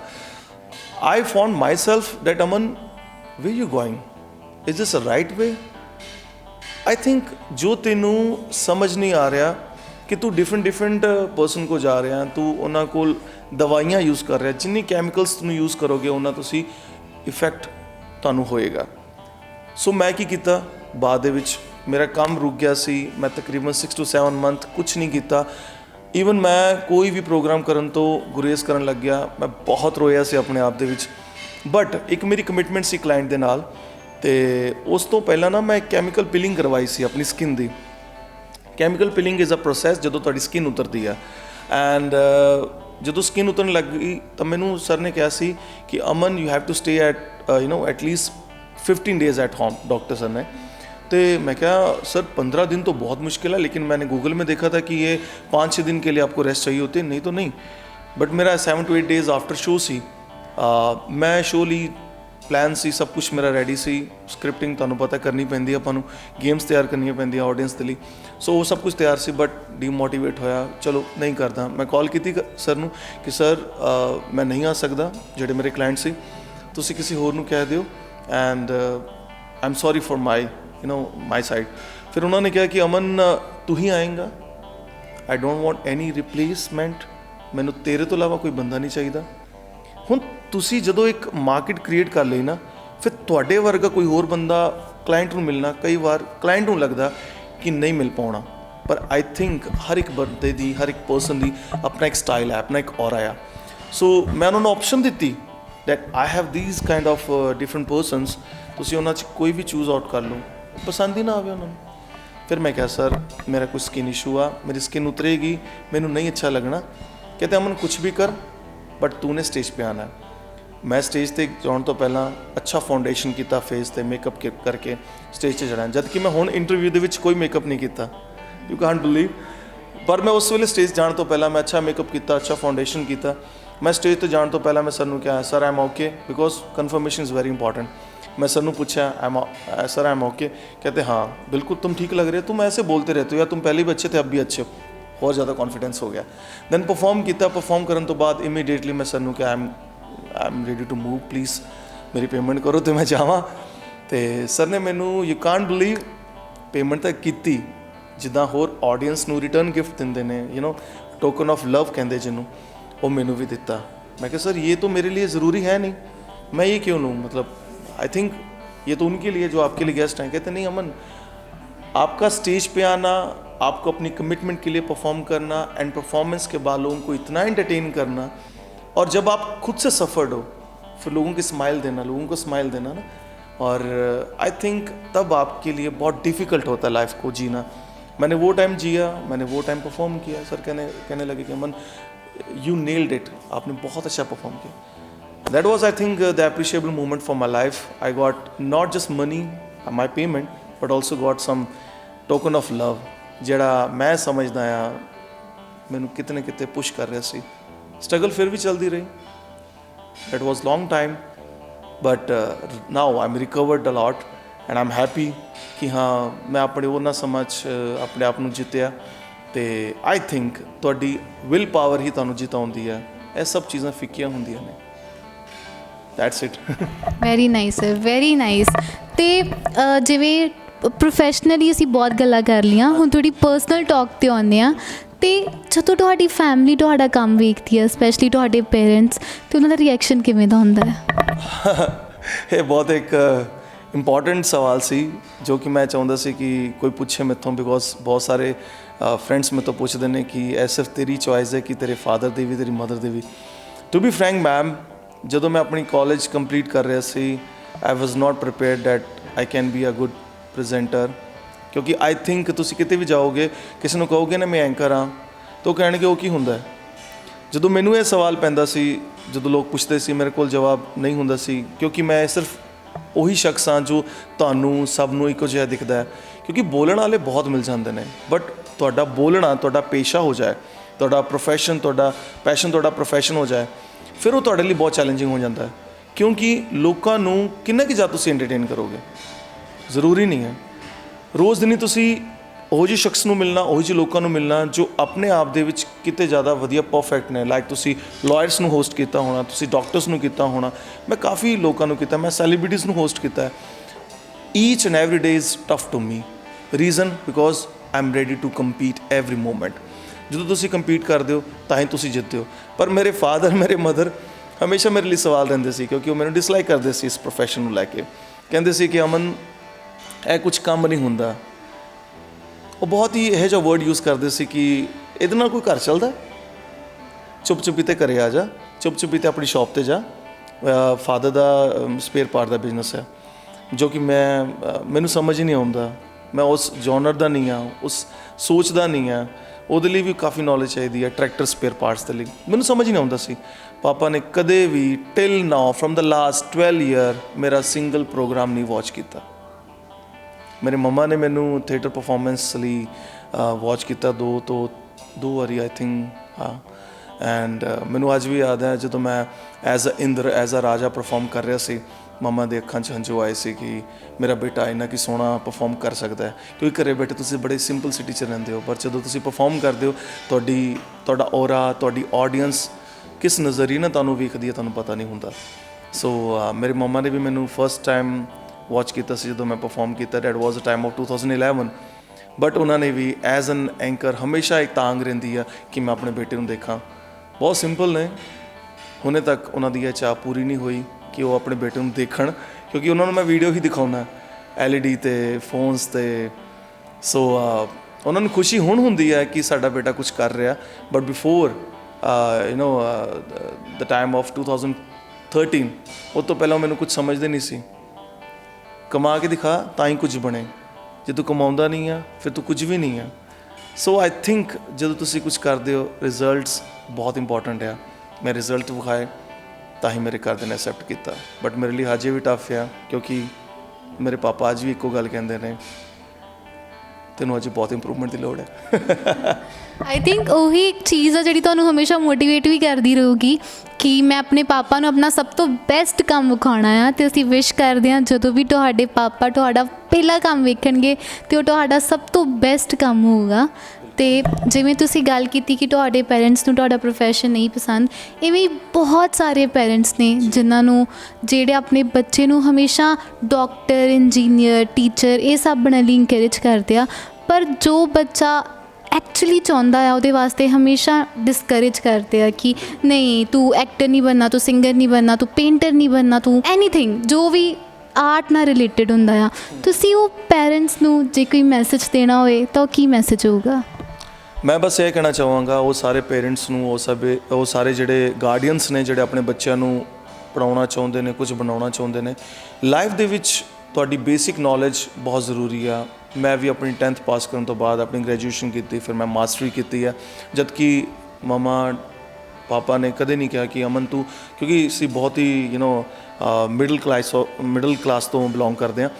ਉੱਥੇ ਕੀ ਹੁੰਦਾ ਹੈ ਕਿ ਤੁਹਾਡੇ ਕੋਲ ਪੈਸੇ ਵੀ ਨਹੀਂ ਹੁੰਦੇ ਕਿਸੇ ਤਰੀਕੇ ਨਾਲ ਪ੍ਰੈਪਰੇਸ਼ਨ ਕਰਨ ਲਈ। ਤੁਸੀਂ ਹਾਈ ਡਿਗਰੀ ਕਰੋ ਤਾਂ ਵੀ ਪੈਸੇ ਲੱਗਦੇ ਆ, ਤੁਸੀਂ ਡੇ ਬੋਰਡਿੰਗ ਲਈ ਜਾਓ, ਇੰਸਟੀਟਿਊਟ ਲਈ ਜਾਓ ਤਾਂ ਵੀ ਪੈਸੇ ਲੱਗਦੇ ਆ। ਬੱਚਿਆਂ ਨੂੰ ਪੜ੍ਹਾਓ, ਖੁਦ ਭਾਵੇਂ ਤੁਸੀਂ 3 ਟਾਈਮ ਦੀ ਰੋਟੀ ਦੀ ਜਗ੍ਹਾ 2 ਟਾਈਮ ਦੀ ਕਰ ਲਓ। ਬੱਚੇ ਨੂੰ ਖੁੱਲ੍ਹ ਕੇ ਪੜ੍ਹਾਓ। ਜੋ ਤੁਹਾਡੀ ਖੁਆਇਸ਼ ਹੈ ਜ਼ਰੂਰ ਤੁਸੀਂ ਉਹਨਾਂ ਨੂੰ ਦੱਸੋ ਕਿ ਮੈਂ ਨਹੀਂ ਬਣ ਸਕਿਆ, ਤੁਸੀਂ ਬਣੋ। ਆਪਣੇ ਬੱਚੇ ਨੂੰ ਦੱਸੋ, ਬਟ ਆਪਣੇ ਬੱਚਿਆਂ ਨੂੰ ਕੰਪਲਸ਼ਨ, ਫੋਰਸ ਬਿਲਕੁਲ ਨਾ ਕਰੋ। ਕਿਉਂਕਿ ਜੇ ਤੁਹਾਡੀ ਦਿਲ ਤੋਂ ਆਵਾਜ਼ ਨਾ ਆਵੇ, ਮੈਂ ਸਮਝਦਾ ਤੁਹਾਡਾ ਬੱਚਾ ਕਦੇ ਨਹੀਂ ਬਣ ਸਕਦਾ। ਪਰ ਜੇ ਤੁਹਾਡੇ ਬੱਚੇ ਦੀ ਦਿਲ ਦੀ ਆਵਾਜ਼ ਤੁਸੀਂ ਸਮਝ ਸਕੋ, ਪੜ੍ਹ ਸਕੋ, ਸੁਣ ਸਕੋ, ਤਾਂ ਮੇਰੇ ਖਿਆਲ ਦੇ ਨਾਲ ਤੁਸੀਂ ਜਿੰਨਾ ਐਫਰਟ ਇੰਸਟੀਟਿਊਟ ਤੋਂ ਲਗਾ ਰਹੇ ਹੋ, ਬੁੱਕਸ ਤੋਂ ਲਗਾ ਰਹੇ ਹੋ, ਬੱਚੇ ਦੀ ਪੇਰੈਂਟਸ ਮੀਟਿੰਗ 'ਤੇ ਲਗਾ ਰਹੇ ਹੋ, ਉਹ ਵੀ ਕੁਛ ਲਾਉਣ ਦੀ ਲੋੜ ਨਹੀਂ ਹੋਣੀ। ਕਿਉਂਕਿ ਉਹਦਾ ਜੋ ਜ਼ੀਲ ਆ, ਉਹਦੀ ਜੋ ਦਿਲ ਦੀ ਆਵਾਜ਼ ਆ, ਉਹੀ ਉਹ ਕਰੇਗਾ। ਤਾਂ ਮੇਰੇ ਖਿਆਲ ਦੇ ਨਾਲ ਉਹ ਬਿਫੋਰ ਟਾਈਮ ਤੁਹਾਨੂੰ ਉਹ ਰਿਜ਼ਲਟ ਦੇ ਸਕਦਾ ਹੈ।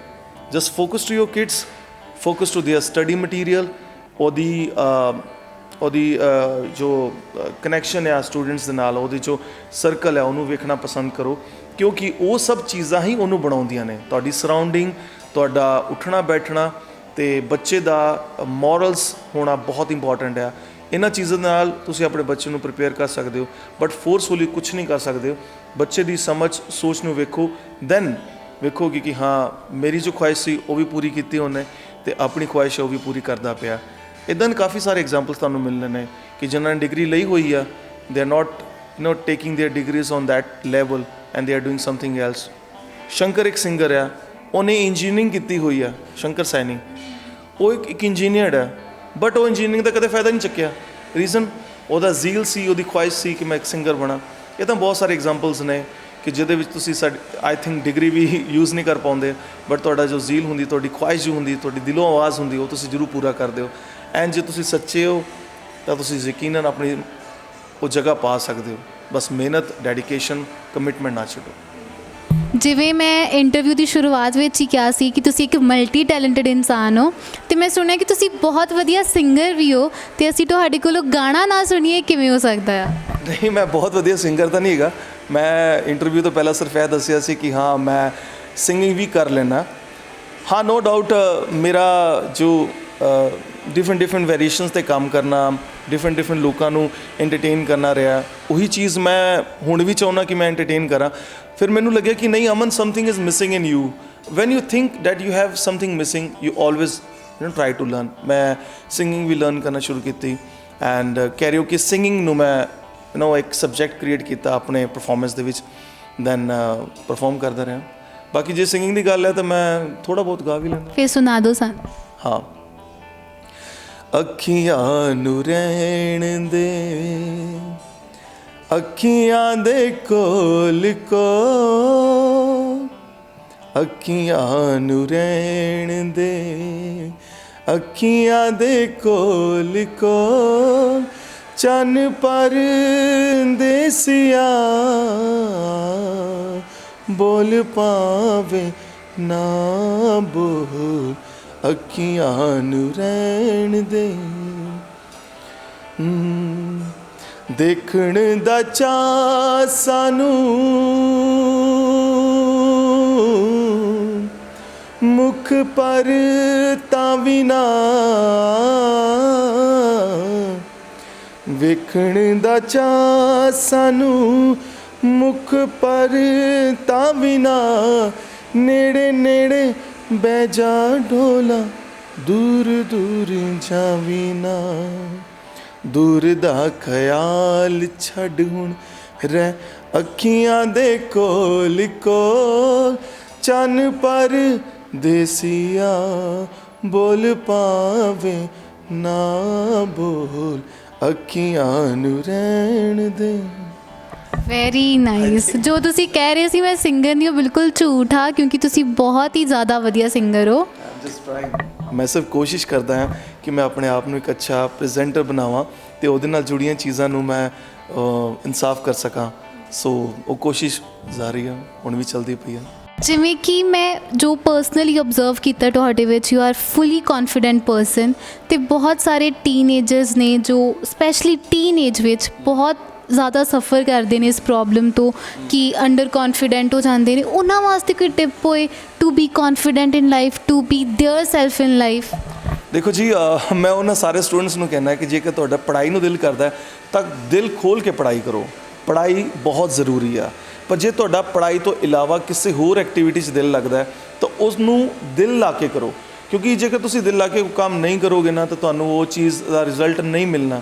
ਮੇਰਾ ਜੋ ਫੰਡਾ ਹੁੰਦਾ ਸੀ ਸਟੱਡੀ ਦਾ, ਮੈਂ ਕੀ ਕਰਦਾ ਸੀ, ਜਿਵੇਂ ਮੰਨ ਲਓ ਕਿ ਮੇਰਾ ਐਗਜ਼ਾਮ ਆ, ਕੋਈ ਵੀ ਸਬਜੈਕਟ ਆ, ਸਾਇੰਸ ਲੈ ਲਓ। ਸਾਇੰਸ ਹਮੇਸ਼ਾ ਮੇਰਾ ਮਾਈਂਡ 'ਚ ਆਉਂਦਾ ਕਿਉਂਕਿ ਮੈਂ ਬਹੁਤ ਜ਼ਿਆਦਾ ਘੋਟੇ ਲਾ ਕੇ ਐਕਸਪੈਰੀਮੈਂਟ ਕੀਤੇ ਨੇ। ਐਂਡ ਜਿਵੇਂ 15 ਚੈਪਟਰ ਨੇ, ਉਹਨਾਂ ਨੂੰ ਤੁਸੀਂ ਡਿਵਾਈਡ ਕਰ ਲਓ 3 ਦੇ ਵਿੱਚ, 5 ਕਰਕੇ। ਮੈਂ ਕੀ ਕਰਦਾ ਸੀ, 5 ਚੈਪਟਰਸ ਨੂੰ ਇੱਕ ਵਾਰ ਰਿਵਾਈਜ਼ ਕਰਕੇ, ਉਹਨਾਂ ਨੂੰ ਅੱਛੀ ਤਰ੍ਹਾਂ ਸਟੱਡੀ ਕਰਕੇ, ਉਹਦੇ ਐਕਸਪੈਰੀਮੈਂਟਸ ਵੇਖ ਕੇ, ਉਸ ਤੋਂ ਬਾਅਦ ਮੈਂ ਅੱਧਾ ਘੰਟਾ ਪੌਣਾ ਘੰਟਾ ਗਾਣੇ ਸੁਣਦਾ ਸੀ ਜਾਂ ਫਿਰ ਮੈਂ ਆਪਣੀ ਗੇਮਾਂ ਖੇਡਦਾ ਸੀ। Reason because I want to refresh myself. ਜਦੋਂ ਤੁਸੀਂ ਰਿਫਰੈਸ਼ ਹੋ ਜਾਂਦੇ ਹੋ ਬਾਏ ਮਾਈਂਡ, ਅਤੇ ਉਸ ਤੋਂ ਬਾਅਦ ਫਿਰ ਤੁਸੀਂ ਐਨਰਜੀ ਤੁਹਾਡੀ ਫਿਰ ਰੀਗੇਨ ਹੋ ਜਾਂਦੀ ਹੈ। ਇੱਕ ਆਪਣੀ ਡਾਈਟ ਦਾ ਖਿਆਲ ਰੱਖੋ, ਇਟਸ ਵੈਰੀ ਇੰਪੋਰਟੈਂਟ। ਆਪਣੀ ਡਾਈਟ ਦਾ ਖਿਆਲ ਰੱਖੋ, ਡੇਲੀ ਐਕਸਰਸਾਈਜ਼ ਕਰੋ, ਯੋਗਾ ਕਰੋ, ਹੋਰ ਨਹੀਂ ਤਾਂ ਫਾਸਟ ਵਾਕ ਕਰੋ, ਜੋਗਿੰਗ ਕਰੋ, ਬਿਕੋਜ਼ ਤੁਹਾਡਾ ਬਲੱਡ ਸਰਕੂਲੇਸ਼ਨ, ਤੁਹਾਡਾ ਯੋਗਾ, ਤੁਹਾਡੇ ਐਕਸਰਸਾਈਜ਼ ਤੁਹਾਨੂੰ ਬਹੁਤ ਜ਼ਿਆਦਾ ਐਨਰਜਾਈਜ਼ ਕਰਦੇ ਨੇ। ਇਹਨਾਂ ਚੀਜ਼ਾਂ ਦੇ ਨਾਲ ਮੈਂ ਸਮਝਦਾ ਕਿ ਜੇਕਰ ਤੁਸੀਂ ਫੋਕਸ ਕਰਦੇ ਹੋ ਤਾਂ ਤੁਹਾਡਾ ਸਟੱਡੀ 'ਚ ਵੀ ਦਿਲ ਕਰਦਾ ਹੈ, ਤੁਸੀਂ CC ਐਕਟੀਵਿਟੀਜ਼, ਜੋ ਕਰਿਕੂਲਮ ਐਕਟੀਵਿਟੀਜ਼ ਹੁੰਦੀਆਂ ਨੇ, ਉਹਨਾਂ ਨੂੰ ਫੋਕਸ ਕਰਦੇ ਹੋ। ਦੋਨਾਂ ਨੂੰ ਤੁਸੀਂ ਬੈਲੈਂਸ ਕਰਨ ਦੀ ਕੋਸ਼ਿਸ਼ ਕਰ ਸਕਦੇ ਹੋ, but try to do everything in a perfectly. Because ਜੇ ਤੁਸੀਂ ਇਹ ਸੋਚੋਗੇ ਨਹੀਂ ਪੜ੍ਹਿਆ ਤਾਂ ਚੱਲ ਕੋਈ ਗੱਲ ਨਹੀਂ ਆ, ਅੱਜ ਆਪਾਂ ਘੁੰਮ ਲੈਂਦੇ ਹਾਂ, नहीं किया तो की होया, अपने को दिन बहुत पे ने। जिन्हें भी स्टूडेंट्स ने, this is a very important कि टाइम बहुत इंपॉर्टेंट है। टाइम हथ चुक गया तो सब कुछ चला गया तुहाडे हथों। अज दा पढ़िया कल तुहाडे काम आना आ। ज़रूरी नहीं है कि अज जो पढ़ते पे हो कल तुहानू काम आएगा कि नहीं आएगा, इसलिए तुसीं उहनू छड्ड दिओ। लाइफ का हर एक फेज़, हर एक चीज़ वो चीज़ नू रीमेक करती है, रीगेन करती है। सो तुसीं किस नाल भी गल करके वेखो, जिहड़ा 10th पास होएगा, +2 पास होएगा, उसका थॉट प्रोसैस डिफरेंट होएगा। पर जिहड़ा हायर स्टडी करता है या जिहड़े मास्टर डिग्रीज करते हैं उन्होंने थॉट प्रोसैस बिल्कुल डिफरेंट होंदा है। So try to learn this thing. Study is very very important. Along with the study your physically fitness, your mentally strong, your eating habits, ये सब चीज़ां बहुत बहुत इंपॉर्टेंट ने। आई थिंक वो करके तुसीं अपने आप नूं बहुत अच्छा बना सकते हो। ਬਹੁਤ ਵਧੀਆ। ਤੇ ਜਿਵੇਂ ਕਿ ਤੁਸੀਂ ਬਹੁਤ ਸਾਰੇ ਕੰਮ ਕੀਤੇ ਨੇ, ਤੁਸੀਂ ਕਿਹਾ ਤੁਸੀਂ ਫੁੱਲੀ ਸੈਟੀਸਫਾਈਡ ਹੋ ਲਾਈਫ ਵਿੱਚ, ਪਰ ਫਿਰ ਵੀ ਕੋਈ ਰਿਗਰੈਟ ਹੈਗਾ ਲਾਈਫ ਵਿੱਚ? हाँ, रिग्रेट काफ़ी सारे ने अपने आप चों भी, because till now from the 12 year of my career I have hosted number of events, but still मेरी ख्वाहिश है कि मैं किसी न किसी तरीके नाल एक 70 mm के बहुत बड़े परदे ते आवां ते मेरी बहुत अच्छी मूवी होवे जिस च मैं परफॉर्म करा एज एन एक्टर, तो स्टेज ते एक TV प्रोग्राम दे नाल जो मेरी झील है, जो मेरी ख्वाहिश है, मैं होस्ट करा। सो वो चीज़ां अजे भी मैनू लगता है कि कदों आउणगियां लाइफ च, क्योंकि जो दौर चलता पिया, जो समा चलता पिया, वो किते ना किते अनसैटिस्फाइड करता पिया। But I am trying my self, नहीं अजे कुछ ख़त्म नहीं होया, क्योंकि मैं समझदा कि पढ़ाई की कोई उम्र नहीं होंदी, सीखण की कोई उम्र नहीं होंदी, वधण की कोई उम्र नहीं होंदी है। काफ़ी अच्छे अच्छे एक्टर्स बहुत वड्डी एज विच लॉन्च होई सी, ते अजे तो अपनी काफ़ी उम्र आ। हाँ, जे रब ने जिंदा रखिया, साहां दी डोर बरकरार रही, तो यकीनन वो मुकाम भी हासिल करांगा जो मेरी दिली ख्वाहिश आ।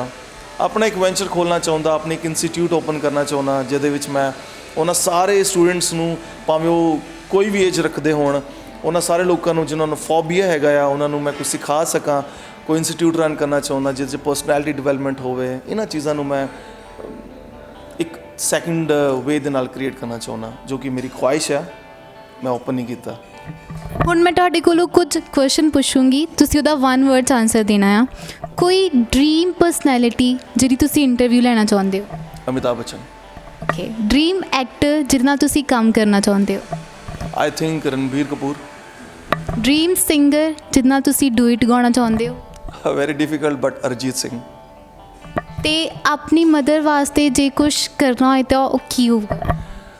मम्मा वास्ते हाँ, उन्होंने वास्ते नूं लैके आना चाहना जो कि आई थिंक उन्होंने ख्वाहिश है। होर मम्मा नूं कोई मेरे तो ख्वाहिश नहीं है, उन्होंने हमेशा एको गल होंदी है कि जल्दी विआह करा ते कुछ करे खुशी लैके आ। आई थिंक वो तो मिसिंग ने। बाकी मेरे ख्याल नाल मेरे मम्मा नूं मेरे तो बहुत ज़्यादा ख्वाहिश हैगियां ने कि तू जो भी कीता है बहुत वधिया कीता है, तू मेरा दुनिया का सब तो चंगा बच्चा है, हुण तक जिन्हें बच्चे उन्होंने सारिਆਂ तो। बट आई एम ट्राइंग कि हाँ यार, पता नहीं। Very nice. ਅਸੀਂ ਉਮੀਦ ਕਰਦੇ ਹਾਂ ਜਲਦੀ ਤੁਹਾਡੇ ਮੰਮਾ ਦਾ ਤੇ ਤੁਹਾਡਾ ਸੁਪਨਾ ਪੂਰਾ ਹੋਏ। ਤੇ ਫਿਊਚਰ ਵਿੱਚ ਹੋਰ ਕੀ ਕੀ ਪ੍ਰੋਜੈਕਟ ਆ ਰਹੇ ਨੇ, ਇਹਦੇ ਬਾਰੇ ਦੱਸੋ। ਫਿਊਚਰ 'ਚ ਮੇਰੇ ਇੱਕ ਮੈਂ ਤੁਹਾਨੂੰ ਦੱਸਿਆ ਸੀ ਕਿ ਮੈਂ ਨਵੀਂ ਚੀਜ਼ਾਂ ਹਮੇਸ਼ਾ ਬਣਾਉਂਦਾ ਰਹਿਣਾ। I am a funny dance choreographer also. ਮੈਂ ਸੋਚਦਾ ਕਿ ਜਿਹੜੀ ਚੀਜ਼ ਨਹੀਂ ਹੁੰਦੀ ਆ ਕਿਉਂ ਨਾ ਉਹੀ ਕੀਤੀ ਜਾਵੇ। ਸੋ ਮੈਂ ਕਾਫੀ ਸੌਂਗਸ ਦੀ ਕੋਲੈਬੋਰੇਸ਼ਨ ਕਰਕੇ ਉਹਨਾਂ ਦੀ ਕੋਰੀਓਗ੍ਰਾਫੀ ਤਿਆਰ ਕਰਦਾ, ਜਿਹਦੇ ਨਾਲ ਮੈਂ ਆਡੀਅנס ਨੂੰ ਐਂਟਰਟੇਨ ਕਰਦਾ। ਐਂਡ ਯੂ ਕਾਂਟ ਬਿਲੀਵ ਇਹ ਬਹੁਤ ਵਧੀਆ ਵਰਕ ਕਰਦੇ ਨੇ, ਬਿਕੋਜ਼ ਤੁਹਾਡੇ ਕੋਲ ਇੱਕ ਨਵੀਂ ਚੀਜ਼ ਆ ਜਾਂਦੀ ਹੈ। Secondly I am trying on my character performance. So ਮੇਰੇ ਕੋਲ ਇਸ ਵੇਲੇ ਅਮਿਤਾਭ ਬੱਚਨ ਦਾ ਕਰੈਕਟਰ ਬਿਲਕੁਲ ਰੈਡੀ ਆ ਜੋ ਮੈਂ ਲਾਂਚ ਕਰਾਂਗਾ, ਬਟ ਜੋ ਮਾਹੌਲ ਬਣਿਆ ਉਹਨੂੰ ਅਜੇ ਲਾਂਚ ਕਰਨ ਨੂੰ ਟਾਈਮ ਲੱਗਦਾ ਪਿਆ। ਐਂਡ ਇਹਨਾਂ ਨੂੰ ਛੱਡ ਕੇ ਇੱਕ ਮੇਰਾ ਬਹੁਤ ਇੰਪੋਰਟੈਂਟ ਵਰਕ ਚੱਲਦਾ ਪਿਆ, that is on my team, ਕਿ ਮੈਂ ਬੈਂਡ ਪਰਫੋਰਮੈਂਸ ਦੇਵਾਂ। ਸੋ ਜੋ ਵੋਕਲ 'ਤੇ ਮੈਂ ਕੰਮ ਕੀਤਾ ਹੈ ਉਹਨੂੰ ਮੈਂ ਇੱਕ ਬੈਂਡ ਦੇ ਰੂਪ ਦੇਵਾਂ ਅਤੇ ਉਹਨੂੰ ਪਰਫੋਰਮ ਕਰਾਂ। ਅਤੇ ਇਸ ਤਰੀਕੇ ਨਾਲ ਕੁਝ ਪ੍ਰੋਜੈਕਟਸ ਮੇਰੇ ਪੈਂਡਿੰਗ ਨੇ। Let's see, hope for the best. ਅਸੀਂ ਉਮੀਦ ਕਰਦੇ ਹਾਂ ਤੁਹਾਨੂੰ ਲਾਈਫ ਵਿੱਚ ਬਹੁਤ ਸਾਰੀ ਸਕਸੈਸ ਮਿਲੇ, ਤੁਹਾਡੇ ਹਰ ਇੱਕ ਡ੍ਰੀਮਸ ਪੂਰੇ ਹੋਣ। ਜਾਂਦੇ ਜਾਂਦੇ ਜੇ ਸਾਡੀ ਆਡੀਅנס ਨੂੰ ਕੋਈ ਮੈਸੇਜ ਦੇਣਾ ਹੋਏ ਤਾਂ ਉਹ ਕੀ ਹੋਊਗਾ? ਮੈਂ ਸਿਰਫ ਇਹ ਦੇਣਾ ਚਾਹਾਂਗਾ ਕਿ ਆਪਣੇ ਮਾਂ-ਬਾਪ ਨੂੰ ਕਦੇ ਵੀ ਨਾ ਛੱਡਿਓ, ਕਿਉਂਕਿ ਤੁਹਾਡੀ ਜ਼ਿੰਦਗੀ ਦੀ ਜਿਹੜੀ ਦੌਲਤ ਆ ਉਹ ਤੁਹਾਡੇ ਮਾਂ-ਬਾਪ ਨੇ। ਮੈਂ ਤੁਹਾਨੂੰ ਯਕੀਨਨ ਇਹ ਦੱਸ ਸਕਦਾ, ਜਿਨ੍ਹਾਂ ਦੇ ਮਾਂ-ਬਾਪ ਨਹੀਂ ਹੁੰਦੇ ਨਾ, ਉਹਨਾਂ ਦੀ ਦੌਲਤ ਵੀ ਕਿਸੇ ਕੰਮ ਦੀ ਨਹੀਂ ਹੁੰਦੀ ਹੈ। ਉਹਨਾਂ ਦੇ ਦੀਵਾਰ ਵੀ ਉਹਨਾਂ ਨੂੰ ਖਾਂਦੀਆਂ ਨੇ। ਜੇਕਰ ਤੁਸੀਂ ਅਮੀਰ ਹੋ ਤਾਂ ਤੁਹਾਡੇ ਉਹ ਪਰਿਵਾਰ ਨਾਲ ਆ, ਉਹ ਬੱਚਿਆਂ ਦੀ ਆਵਾਜ਼ਾਂ ਨਾਲ ਨੇ, ਉਹ ਭੈਣ ਭਰਾ ਦੇ ਪਿਆਰ ਦੇ ਨਾਲ ਆ। ਇੱਜ਼ਤ ਕਰੋ, ਸਭ ਨੂੰ ਮਾਣ ਸਤਿਕਾਰ ਦਿਓ, ਆਪਣੇ ਆਪ ਨਾਲ ਕਦੇ ਵੀ ਧੋਖਾ ਨਾ ਦਿਓ। ਜੇ ਤੁਸੀਂ ਆਪਣੇ ਦੇ ਆਪ ਨੂੰ ਧੋਖਾ ਦਿਓਗੇ ਨਾ, ਤੁਸੀਂ ਕਿਸੇ ਨੂੰ ਖੁਸ਼ੀ ਨਹੀਂ ਦੇ ਸਕਦੇ। And accept this, I think work ਕੋਈ ਵੀ ਕਰੋ, ਉਹਦੇ 'ਚ ਆਪਣਾ 100% ਤਾਂ ਹੀ ਦੇ ਸਕਦੇ ਹੋ ਜੇ ਤੁਸੀਂ ਇਮਾਨਦਾਰੀ ਨਾਲ ਵਰਤੋ। ਮਾਂ-ਬਾਪ ਹੋ ਗਈ, ਇਮਾਨਦਾਰੀ ਹੋ ਗਈ ਆ, ਆਪਣੇ ਆਪ ਨਾਲ ਤੁਸੀਂ ਕਿੰਨਾ ਕੀ ਪਿਆਰ ਕਰਦੇ ਹੋ, ਉਹ ਸਾਰੀ ਚੀਜ਼ਾਂ ਬਹੁਤ ਇੰਪੋਰਟੈਂਟ ਨੇ। So focus to yourself, focus to your family, love everyone. I think that is enough for to you know to learn anything. ਉਹੀ ਸਭ ਤੋਂ ਪਹਿਲਾਂ ਇੰਪੋਰਟੈਂਟ ਹੁੰਦੀਆਂ ਨੇ। And that's it. ਉਹ ਤਾਂ ਮੈਂ ਆਈ ਥਿੰਕ ਇੰਨਾ ਕੁਛ ਇੰਟੈਲੈਕਚੁਅਲ ਹੈਗਾ ਨਹੀਂ ਕਿ ਮੈਂ ਕਿਸੇ ਨੂੰ ਸਿਖਾ ਸਕਾਂ, ਬਟ ਹਾਂ ਮੈਂ ਹੀ ਸਿੱਖਿਆ ਜ਼ਿੰਦਗੀ ਦੇ ਵਿੱਚ ਕਿ ਮਾਂ-ਬਾਪ ਨੂੰ ਜ਼ਿਆਦਾ ਪਿਆਰ ਦਿਓ, ਕਿਉਂਕਿ ਉਹੀ ਨੇ ਜਿਨ੍ਹਾਂ ਨੂੰ ਸਭ ਤੋਂ ਪਹਿਲਾਂ ਤੁਹਾਨੂੰ ਗੋਦ 'ਚ ਲਿਆ, ਤੁਹਾਡੀਆਂ ਆਵਾਜ਼ਾਂ ਉਹਨਾਂ ਨੇ ਸੁਣੀਆਂ। ਸੋ ਜੇਕਰ ਜਿਨ੍ਹਾਂ ਨੇ ਤੁਹਾਨੂੰ ਸਭ ਤੋਂ ਪਹਿਲਾਂ ਆਪਣੀ ਛਾਂ ਦਿੱਤੀ ਆ, ਉਹਨਾਂ ਨੂੰ ਕਦੇ ਛਾਂ ਤੋਂ ਦੂਰ ਨਾ ਕਰਿਓ, ਕਿਉਂਕਿ ਇੱਕ ਬਚਪਨ ਅਤੇ ਇੱਕ ਬੁਢਾਪਾ, ਇਹ ਦੋ ਹੀ ਸਟੇਜਾਂ ਨੇ ਜਿਹਦੇ ਵਿੱਚ ਸਭ ਤੋਂ ਜ਼ਿਆਦਾ ਪਿਆਰ ਦੀ ਲੋੜ ਹੁੰਦੀ ਆ। ਸੋ ਉਹ ਸਟੇਜ ਨੂੰ ਜੇ ਤੁਸੀਂ ਪਿਆਰ ਦੇ ਦਿੱਤੀ, ਮੈਨੂੰ ਨਹੀਂ ਲੱਗਦਾ ਤੁਹਾਨੂੰ ਜ਼ਿੰਦਗੀ 'ਚ ਕਿਸੇ ਹੋਰ 'ਤੇ ਪਿਆਰ ਦੀ ਲੋੜ ਹੈ। ਅਮੇਜ਼ਿੰਗ, ਬਹੁਤ ਹੀ ਸੋਹਣਾ ਮੈਸੇਜ ਸੀ। ਤੁਸੀਂ ਕਿਹਾ ਮੈਂ ਕਿਸੇ ਨੂੰ ਕੁਝ ਸਿਖਾ ਨਹੀਂ ਸਕਦਾ, ਪਰ ਤੁਹਾਨੂੰ ਨਹੀਂ ਪਤਾ ਤੁਸੀਂ ਕਿੰਨਾ ਕੁਝ ਸਿਖਾਤਾ ਆ। ਅਤੇ ਜਿਵੇਂ ਤੁਸੀਂ ਕਿਹਾ ਤੁਸੀਂ ਅਬਜ਼ਰਵਰ ਹੋ, ਸਾਡੀ ਆਡੀਅנס ਵੀ ਬਹੁਤ ਵੱਡੀ ਅਬਜ਼ਰਵਰ ਆ ਅਤੇ ਉਹਨਾਂ ਨੇ ਵੀ ਤੁਹਾਨੂੰ ਚੰਗੀ ਤਰ੍ਹਾਂ ਅਬਜ਼ਰਵ ਕਰ ਲਿਆ ਆ। ਅਤੇ ਇਹ ਸੀ ਸਾਡੇ ਨਾਲ ਅਮਨ। ਥੈਂਕ ਯੂ ਸੋ ਮਚ ਅਮਨ, ਤੁਸੀਂ ਆਏ, ਬਹੁਤ ਹੀ ਵਧੀਆ ਲੱਗਾ, ਸੀਰੀਅਸਲੀ ਬਹੁਤ ਹੀ ਜ਼ਿਆਦਾ ਵਧੀਆ ਲੱਗਿਆ। Thank you so much. ਇਹ ਸੀ ਸਾਡੇ ਨਾਲ ਅਮਨ, ਜਿਨ੍ਹਾਂ ਨੇ ਬਹੁਤ ਹੀ ਸੋਹਣੀਆਂ ਗੱਲਾਂ ਕੀਤੀਆਂ। ਈਵਨ ਆਈ ਐਮ ਸੋ ਇੰਪਰੈਸਡ ਬਾਈ ਹਿਮ ਕਿ ਮੈਨੂੰ ਲੱਗਦਾ ਹੈ ਮੈਨੂੰ ਵੀ ਉਹਨਾਂ ਤੋਂ ਬਹੁਤ ਕੁਝ ਸਿੱਖਣ ਨੂੰ ਮਿਲਿਆ। ਬਹੁਤ ਸਾਰੀ ਇੰਸਪਾਇਰਿੰਗ ਗੱਲਾਂ ਕੀਤੀਆਂ ਆਪਾਂ। ਉਮੀਦ ਕਰਦੇ ਹਾਂ ਤੁਹਾਨੂੰ ਵੀ ਉਹਨਾਂ ਤੋਂ ਬਹੁਤ ਕੁਝ ਸਿੱਖਣ ਨੂੰ ਮਿਲਿਆ ਹੋਏ। ਇਹੋ ਜਿਹੀਆਂ ਹੋਰ ਇੰਟਰਵਿਊਜ਼ ਵੇਖਣ ਵਾਸਤੇ ਸਾਡੇ ਚੈਨਲ ਨਾਲ ਜੁੜੇ ਰਹੋ। Thank you so much.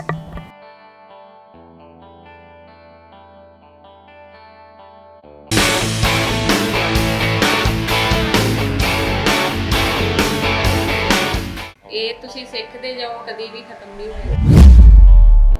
ਜਿੱਥੋਂ ਪੋਜ਼ਿਟਿਵਿਟੀ ਆਉਂਦੀ ਉੱਥੇ ਨੈਗੇਟਿਵਿਟੀ ਵੀ ਆਉਂਦੀ। ਜੇਕਰ ਰਾਸਤੇ ਖੂਬਸੂਰਤ ਹੋਣ ਤੇ ਮੰਜ਼ਿਲ ਦਾ ਪਤਾ ਕਰ ਲੈਣਾ ਚਾਹੀਦਾ ਹੈ, ਪਰ ਜੇਕਰ ਮੰਜ਼ਿਲ ਖੂਬਸੂਰਤ ਹੋਵੇ ਤਾਂ ਰਾਸਤਿਆਂ ਦੀ ਪਰਵਾਹ ਨਹੀਂ ਕਰਨੀ ਚਾਹੀਦੀ। ਸਤਿ ਸ਼੍ਰੀ ਅਕਾਲ ਜੀ, ਮੇਰਾ ਨਾਮ ਅਨਮੋਲ ਸਿੰਘ ਆ ਤੇ ਮੈਂ ਤੁਹਾਡਾ ਸਭ ਦਾ ਵੈਲਕਮ ਕਰਦੀ ਹਾਂ ਚੈਨਲ ਅਨਮੋਲ ਸਿਤਾਰੇ ਤੇ। ਅਸੀਂ ਚਾਹੁੰਦੇ ਹਾਂ ਕਿ ਤੁਸੀਂ ਸਾਰੇ ਇਸ ਇੰਟਰਵਿਊਜ਼ ਨੂੰ ਦੇਖੋ ਤੇ ਇੰਸਪਾਇਰ ਹੋ ਸਕੋ, ਮੋਟੀਵੇਟ ਹੋ ਸਕੋ, ਤਾਂ ਕਿ ਤੁਸੀਂ ਵੀ ਆਪਣੀ ਲਾਈਫ ਵਿੱਚ ਬਹੁਤ ਸੋਹਣਾ ਮੁਕਾਮ ਹਾਸਿਲ ਕਰੋ। ਅੱਜ ਜਿਨ੍ਹਾਂ ਨਾਲ ਤੁਹਾਡੀ ਮੁਲਾਕਾਤ ਕਰਵਾਉਣ ਜਾ ਰਹੇ ਹਾਂ, ਉਹ ਇੱਕ ਢਾਡੀ ਜਥਾ, ਇੱਕ ਕੁੜੀਆਂ ਦਾ ਢਾਡੀ ਜਥਾ, ਜਿਨ੍ਹਾਂ ਦਾ ਨਾਮ ਹੈ ਮਾਝੇ ਵਾਲੀਆਂ ਬੀਬੀਆਂ। ਆਓ ਉਹਨਾਂ ਨਾਲ ਗੱਲਬਾਤ ਕਰਦੇ ਹਾਂ। ਸਤਿ ਸ਼੍ਰੀ ਅਕਾਲ ਜੀ। ਸਤਿ ਸ਼੍ਰੀ ਅਕਾਲ। ਜਿਵੇਂ ਕਿ ਅਸੀਂ ਦੇਖ ਸਕਦੇ ਹਾਂ ਤੁਸੀਂ ਬਿਲਕੁਲ ਰੈਡੀ ਹੋ ਆਪਣੇ ਇੰਸਟਰੂਮੈਂਟਸ ਨਾਲ, ਤੇ ਅਸੀਂ ਚਾਹਾਂਗੇ ਕਿ ਤੁਸੀਂ ਇੰਟਰਵਿਊ ਦੀ ਸ਼ੁਰੂਆਤ ਹੀ ਕੁਝ ਸੁਣਾ ਕੇ ਕਰੋ। ਹਾਂਜੀ ਬਿਲਕੁਲ। ਅਸੀਂ ਰਾਗ ਹਾਈ ਵਾਲਾ ਸੌਂਗ ਸ਼ਬਦ ਤੋਂ ਸ਼ੁਰੂਆਤ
राखाएगा राखाएगा हमारा स्वामी सकल कटा का अंतर्जामी राखाएगा।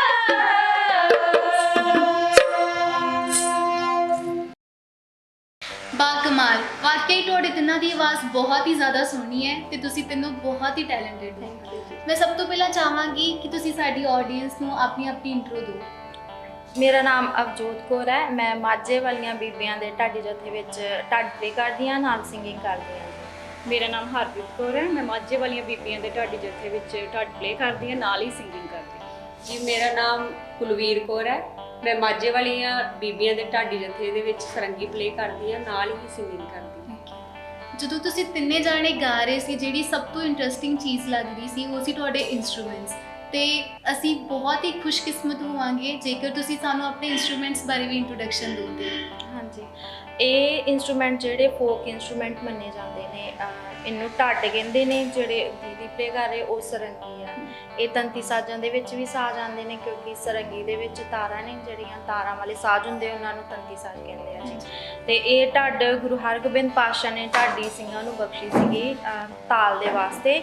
ਇਸ ਢੱਡ ਨੂੰ ਤੁਸੀਂ ਜਿੱਦਾਂ ਤਬਲੇ ਦੇ ਵਿੱਚ ਕਈ ਤਾਲਾਂ ਹੁੰਦੀਆਂ ਨੇ, ਇਸ ਤਰ੍ਹਾਂ ਤਾਲ ਦੇਣ ਵਾਸਤੇ ਅਸੀਂ ਇਹਦੇ ਢੱਡ ਦੇ ਉੱਤੇ ਕਾਫੀ ਸਾਰੀਆਂ ਤਾਲਾਂ ਪਲੇ ਕਰਦੇ ਹਾਂ ਤੇ ਤਾਲ ਦਾ ਕੰਮ ਕਰਦੇ ਹਾਂ। ਇਹਨੂੰ ਸਰੰਗੀ ਬੋਲਿਆ ਜਾਂਦਾ ਹੈ, ਜਿਹੜਾ ਇੰਸਟਰੂਮੈਂਟ ਮੈਂ ਪਲੇ ਕਰ ਰਹੀ ਹਾਂ।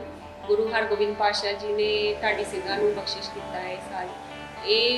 ਇਹਨੂੰ ਸਰੰਗੀ ਤਾਂ ਬੋਲਦੇ ਕਿਉਂਕਿ 100 ਰੰਗ ਇਹਦੇ ਵਿੱਚੋਂ ਆਪਾਂ ਕੱਢ ਸਕਦੇ ਹਾਂ ਇਸ ਸਾਲ ਦੇ ਵਿੱਚੋਂ, ਇਸ ਕਰਕੇ ਇਹਨੂੰ ਸਰੰਗੀ ਬੋਲਿਆ ਜਾਂਦਾ। ਤੇ 뮤직 ਨੂੰ ਚੂਜ਼ ਕਰਨ ਦਾ ਕੀ ਕਾਰਨ ਸੀ? ਤੁਸੀਂ ਤਿੰਨਾਂ ਨੇ 뮤직 ਕਿਉਂ ਚੂਜ਼ ਕੀਤਾ? ਸਭ ਤੋਂ ਪਹਿਲਾ ਕਾਰਨ ਤਾਂ ਸਾਡਾ ਜਿਹੜਾ ਪਿਛੋਕੜ ਹੈ, ਅਸੀਂ ਸ਼ਹੀਦ ਸਿੰਘਾਂ ਦੇ ਪਰਿਵਾਰਾਂ ਦੇ ਵਿੱਚੋਂ ਹਾਂ। ਮਹਾਨ ਸ਼ਹੀਦ ਹੋਏ ਨੇ ਭਾਈ ਹਰਜਿੰਦਰ ਸਿੰਘ ਜਿੰਦਾ, ਸੁਖਦੇਵ ਸਿੰਘ ਸੁੱਖਾ ਤੇ ਭਾਈ ਬਲਜਿੰਦਰ ਸਿੰਘ ਰਾਜੂ, ਜੋ ਮੇਰੇ ਮਾਮਾ ਜੀ ਲੱਗਦੇ ਨੇ। ਤੇ ਇਹ ਮੇਰੇ ਮਾਮਾ ਜੀ ਦੀ ਬੇਟੀ ਹੈ, ਇਹਨਾਂ ਦੇ ਤਾਇਆ ਜੀ ਲੱਗਦੇ ਨੇ। ਔਰ ਅਵਜੋਤ ਕੌਰ ਦੇ ਪਿਤਾ ਜੀ ਸ਼ਹੀਦ ਹੋਏ ਨੇ, ਸਰਦਾਰ ਅਵਤਾਰ ਸਿੰਘ ਕੌਰ। ਉਹ ਪਿਛੋਕੜ ਸੀਗੀ, ਕਹਿ ਲਓ ਕਿ ਗੁਰੂ ਸਾਹਿਬ ਨਾਲ ਜੁੜੇ ਹੋਏ ਸੀਗੇ ਕਿ ਪਿੱਛੋਂ ਤੋਂ ਇਹ ਚੱਲਦਾ ਆ ਰਿਹਾ ਸੀ। ਬਾਕੀ ਸਾਡੇ ਘਰ ਦੇ ਵਿੱਚ ਮੇਰੇ ਨਾਨਾ ਜੀ ਸਰਦਾਰ ਸੰਤੋਖ ਸਿੰਘ ਤੇ ਮੇਰੇ ਨਾਨੀ ਜੀ ਸੁਰਜੀਤ ਕੌਰ ਜੀ, ਉਹਨਾਂ ਨੇ ਸਾਨੂੰ ਕਾਫੀ ਬਾਕੀ ਕੁਛ ਜਿਹੜਾ ਵੀ ਤੁਹਾਨੂੰ ਵਧੀਆ ਲੱਗਦਾ ਤੁਸੀਂ ਆਪਣਾ ਜੋ ਵੀ ਪ੍ਰੋਫੈਸ਼ਨ ਚੁਣਨਾ ਚਾਹੁੰਦੇ ਹੋ ਤੁਸੀਂ ਚੁਣ ਸਕਦੇ ਹੋ। ਫਿਰ ਸਾਨੂੰ ਮਿਊਜ਼ਿਕ ਦੇ ਵਿੱਚ ਜਦੋਂ ਇਹਨੂੰ ਸੁਣੀਦਾ ਵਾ ਤੇ ਸਾਡੇ ਰੂਹ ਨੂੰ ਜਿੱਦਾਂ ਇੱਕ ਚੈਨ ਮਿਲਦਾ ਸੀਗਾ, ਖੁਰਾਕ ਮਿਲਦੀ ਸੀਗੀ। ਫਿਰ ਦਿਲ ਕੀਤਾ ਕਿ ਇਹਨੂੰ ਆਪਾਂ ਕਰੀਏ। ਤੇ ਮੇਰੀ ਨਾਨੀ ਜੀ ਨੇ ਬਹੁਤ ਜ਼ਿਆਦਾ ਸਪੋਰਟ ਕੀਤਾ। ਉਹਨਾਂ ਨੇ ਸਾਡੇ ਘਰ ਹੀ ਉਸਤਾਦ ਮਤਲਬ ਲਾ ਕੇ ਦਿੱਤੇ, ਇਸ ਕਰਕੇ ਇਸ ਲਾਈਨ ਨੂੰ ਚੂਜ਼ ਕੀਤਾ। ਤੇ ਜਦੋਂ ਤੁਸੀਂ ਸਟਾਰਟ ਕੀਤਾ ਇਹ ਸਿੱਖਣਾ, ਉਹਦੇ ਬਾਰੇ ਕੁਝ ਦੱਸੋ ਕਿ ਉਦੋਂ ਤੁਹਾਨੂੰ ਕਿਵੇਂ ਸਿਖਾਇਆ ਜਾਂਦਾ ਸੀ ਤੇ ਉਹਦਾ ਐਕਸਪੀਰੀਅੰਸ ਕਿਵੇਂ ਦਾ ਸੀ? ਸਾਡੇ ਘਰ ਹੀ ਸਰਦਾਰ ਸੁਖਵਿੰਦਰ ਸਿੰਘ ਜੀ ਆਉਂਦੇ ਸੀ ਸ਼ਿੰਦਾ, ਉਹਨਾਂ ਨਾਮ ਢਾਡੀ ਨੇ ਕਾਫੀ ਜ਼ਿਆਦਾ। ਉਹ ਮਤਲਬ ਘਰ ਆ ਕੇ ਸਿਖਾਉਂਦੇ ਹੁੰਦੇ ਸੀਗੇ। ਜਿੱਦਾਂ ਮੈਂ ਸਰੰਗੀ ਸਿੱਖਣੀ ਸ਼ੁਰੂ ਕੀਤੀ ਹੈ, ਮੇਰੀ ਮਾਮਾ ਜੀ ਦੀ ਬੇਟੀ ਆ ਹਰਪ੍ਰੀਤ, ਇਹਨੂੰ ਵੀ ਨਾਲ ਹੀ ਸ਼ੌਂਕ ਹੋ ਗਿਆ ਕਿ ਮੈਂ ਨਾਲ ਇੱਕ ਮੇਰੇ ਮਾਮਾ ਜੀ ਦੀ ਬੇਟੀ ਰਣਵੀਰ, ਉਹਨਾਂ ਤਿੰਨਾਂ ਜਣਿਆਂ ਨੇ ਜਿੱਦਾਂ ਅਸੀਂ ਸਿੱਖਣਾ ਸ਼ੁਰੂ ਕਰਤਾ ਘਰ ਦੇ ਵਿੱਚ ਹੀ। ਬਹੁਤ ਹੀ ਜ਼ਿਆਦਾ ਵਧੀਆ ਲੱਗਦਾ ਸੀ। ਇੱਦਾਂ ਲੱਗਦਾ ਸੀ ਜਿੱਦਾਂ ਕਿ ਜਦੋਂ ਅਸੀਂ ਕਰਦੇ ਹੁੰਦੇ ਸੀ, ਖੁਸ਼ੀਆਂ ਬਹੁਤ ਜ਼ਿਆਦਾ ਘਰ ਦੇ ਵਿੱਚ ਆ ਗਈਆਂ, ਕਿਉਂਕਿ ਕਾਫੀ ਜਦੋਂ ਆਪਾਂ ਬਾਬਾ ਜੀ ਦਾ ਨਾਮ ਲੈਂਦੇ ਆ ਤੇ ਉਹ ਮਤਲਬ ਵਧੀਆ ਦਿਲ ਨੂੰ, ਆਤਮਾ ਨੂੰ ਖੁਰਾਕ ਮਿਲਦੀ ਹੈ ਉਸ ਚੀਜ਼ ਦੀ। ਤੁਸੀਂ ਕਿੱਥੋਂ ਸਿੱਖਿਆ? ਮੈਂ ਤੇ ਜਿਹੜੇ ਕੁਲਵੀਰ ਦੀਦੀ ਨੇ, ਅਸੀਂ ਚੰਡੀਗੜ੍ਹ ਇੱਕ ਹੋਸਟਲ ਵਿੱਚ ਰਹਿੰਦੀਆਂ ਸੀ ਇਕੱਠੀਆਂ, ਉੱਥੇ ਮਿਲੇ ਸੀਗੇ। ਤੇ ਬਾਅਦ ਵਿੱਚ ਮੈਂ ਉਹ ਹੋਸਟਲ ਛੱਡ ਕੇ ਆਪਣੇ ਘਰ ਆ ਗਈ ਸੀਗੀ, ਧਾਰੀਵਾਲ ਰਹਿੰਦੇ ਸੀ ਆਪਾਂ। ਤੇ ਮੈਨੂੰ ਪਤਾ ਚੱਲਿਆ ਕਿ ਦੀਦੀ ਹੁਣਾਂ ਨੂੰ ਢਾਡੀ ਜਥੇ ਦੇ ਵਿੱਚ ਇੱਕ ਲੜਕੀ ਦੀ ਜ਼ਰੂਰਤ ਹੈ। ਫਿਰ ਮੇਰਾ ਦੀਦੀ ਹੁਣਾਂ ਨਾਲ ਕੰਟੈਕਟ ਹੋਇਆ ਤੇ ਸਾਡਾ ਪਹਿਲਾਂ ਤੋਂ ਹੀ ਬਹੁਤ ਪਿਆਰ ਸੀਗਾ। ਤੇ ਮੇਰੇ ਤੇ ਸਿੰਗਿੰਗ ਦੇ ਵਿੱਚ ਸ਼ੁਰੂ ਤੋਂ ਬਹੁਤ ਜ਼ਿਆਦਾ ਮੈਨੂੰ ਇੰਟਰਸਟ ਸੀਗਾ। ਮੈਨੂੰ ਸੀਗਾ ਕਿ ਚਲੋ ਇੱਕ ਬਹੁਤ ਵਧੀਆ ਮੈਨੂੰ ਮੌਕਾ ਮਿਲ ਰਿਹਾ ਨਾ ਸਿੰਗਿੰਗ ਜਾਰੀ ਰੱਖਣ ਦਾ। ਫਿਰ ਮੈਂ ਦੀਦੀ ਨਾਲ ਕੰਟੈਕਟ ਕੀਤਾ, ਫਿਰ ਦੀਦੀ ਤੇ ਅਸੀਂ ਮਿਲੇ, ਫਿਰ ਅਸੀਂ ਇਕੱਠਿਆਂ ਮਿਲ ਕੇ ਮੈਂ ਥੋੜਾ ਬਹੁਤ ਪਹਿਲਾਂ ਹੋਸਟਲ ਦੇ ਵਿੱਚ ਜਿੱਥੇ ਮੈਂ ਰਹਿੰਦੀ ਸੀਗੀ ਉੱਥੇ ਸਿੱਖਿਆ ਸੀਗਾ। ਬਾਕੀ ਜਿਹੜਾ ਥੋੜਾ ਬਹੁਤ ਸਿੱਖਣ ਵਾਲਾ ਸੀ ਉਹ ਜਿੱਦਾਂ ਦੀਦੀ ਨੇ ਦੱਸਿਆ ਕਿ ਘਰ ਉਸਤਾਦ ਜੀ ਆਉਂਦੇ ਸੀਗੇ, ਫਿਰ ਅਸੀਂ ਉਹਨਾਂ ਤੋਂ ਮਿਲ ਕੇ ਤਿੰਨਾਂ ਭੈਣਾਂ ਨੇ ਇਕੱਠੀਆਂ ਰਹਿਣਾ, ਇਕੱਠੀਆਂ ਸਿੱਖਣਾ ਅਤੇ ਪ੍ਰੋਗਰਾਮ ਫਿਰ ਇਕੱਠੇ ਲਗਾਉਂਦੇ ਰਹੇ।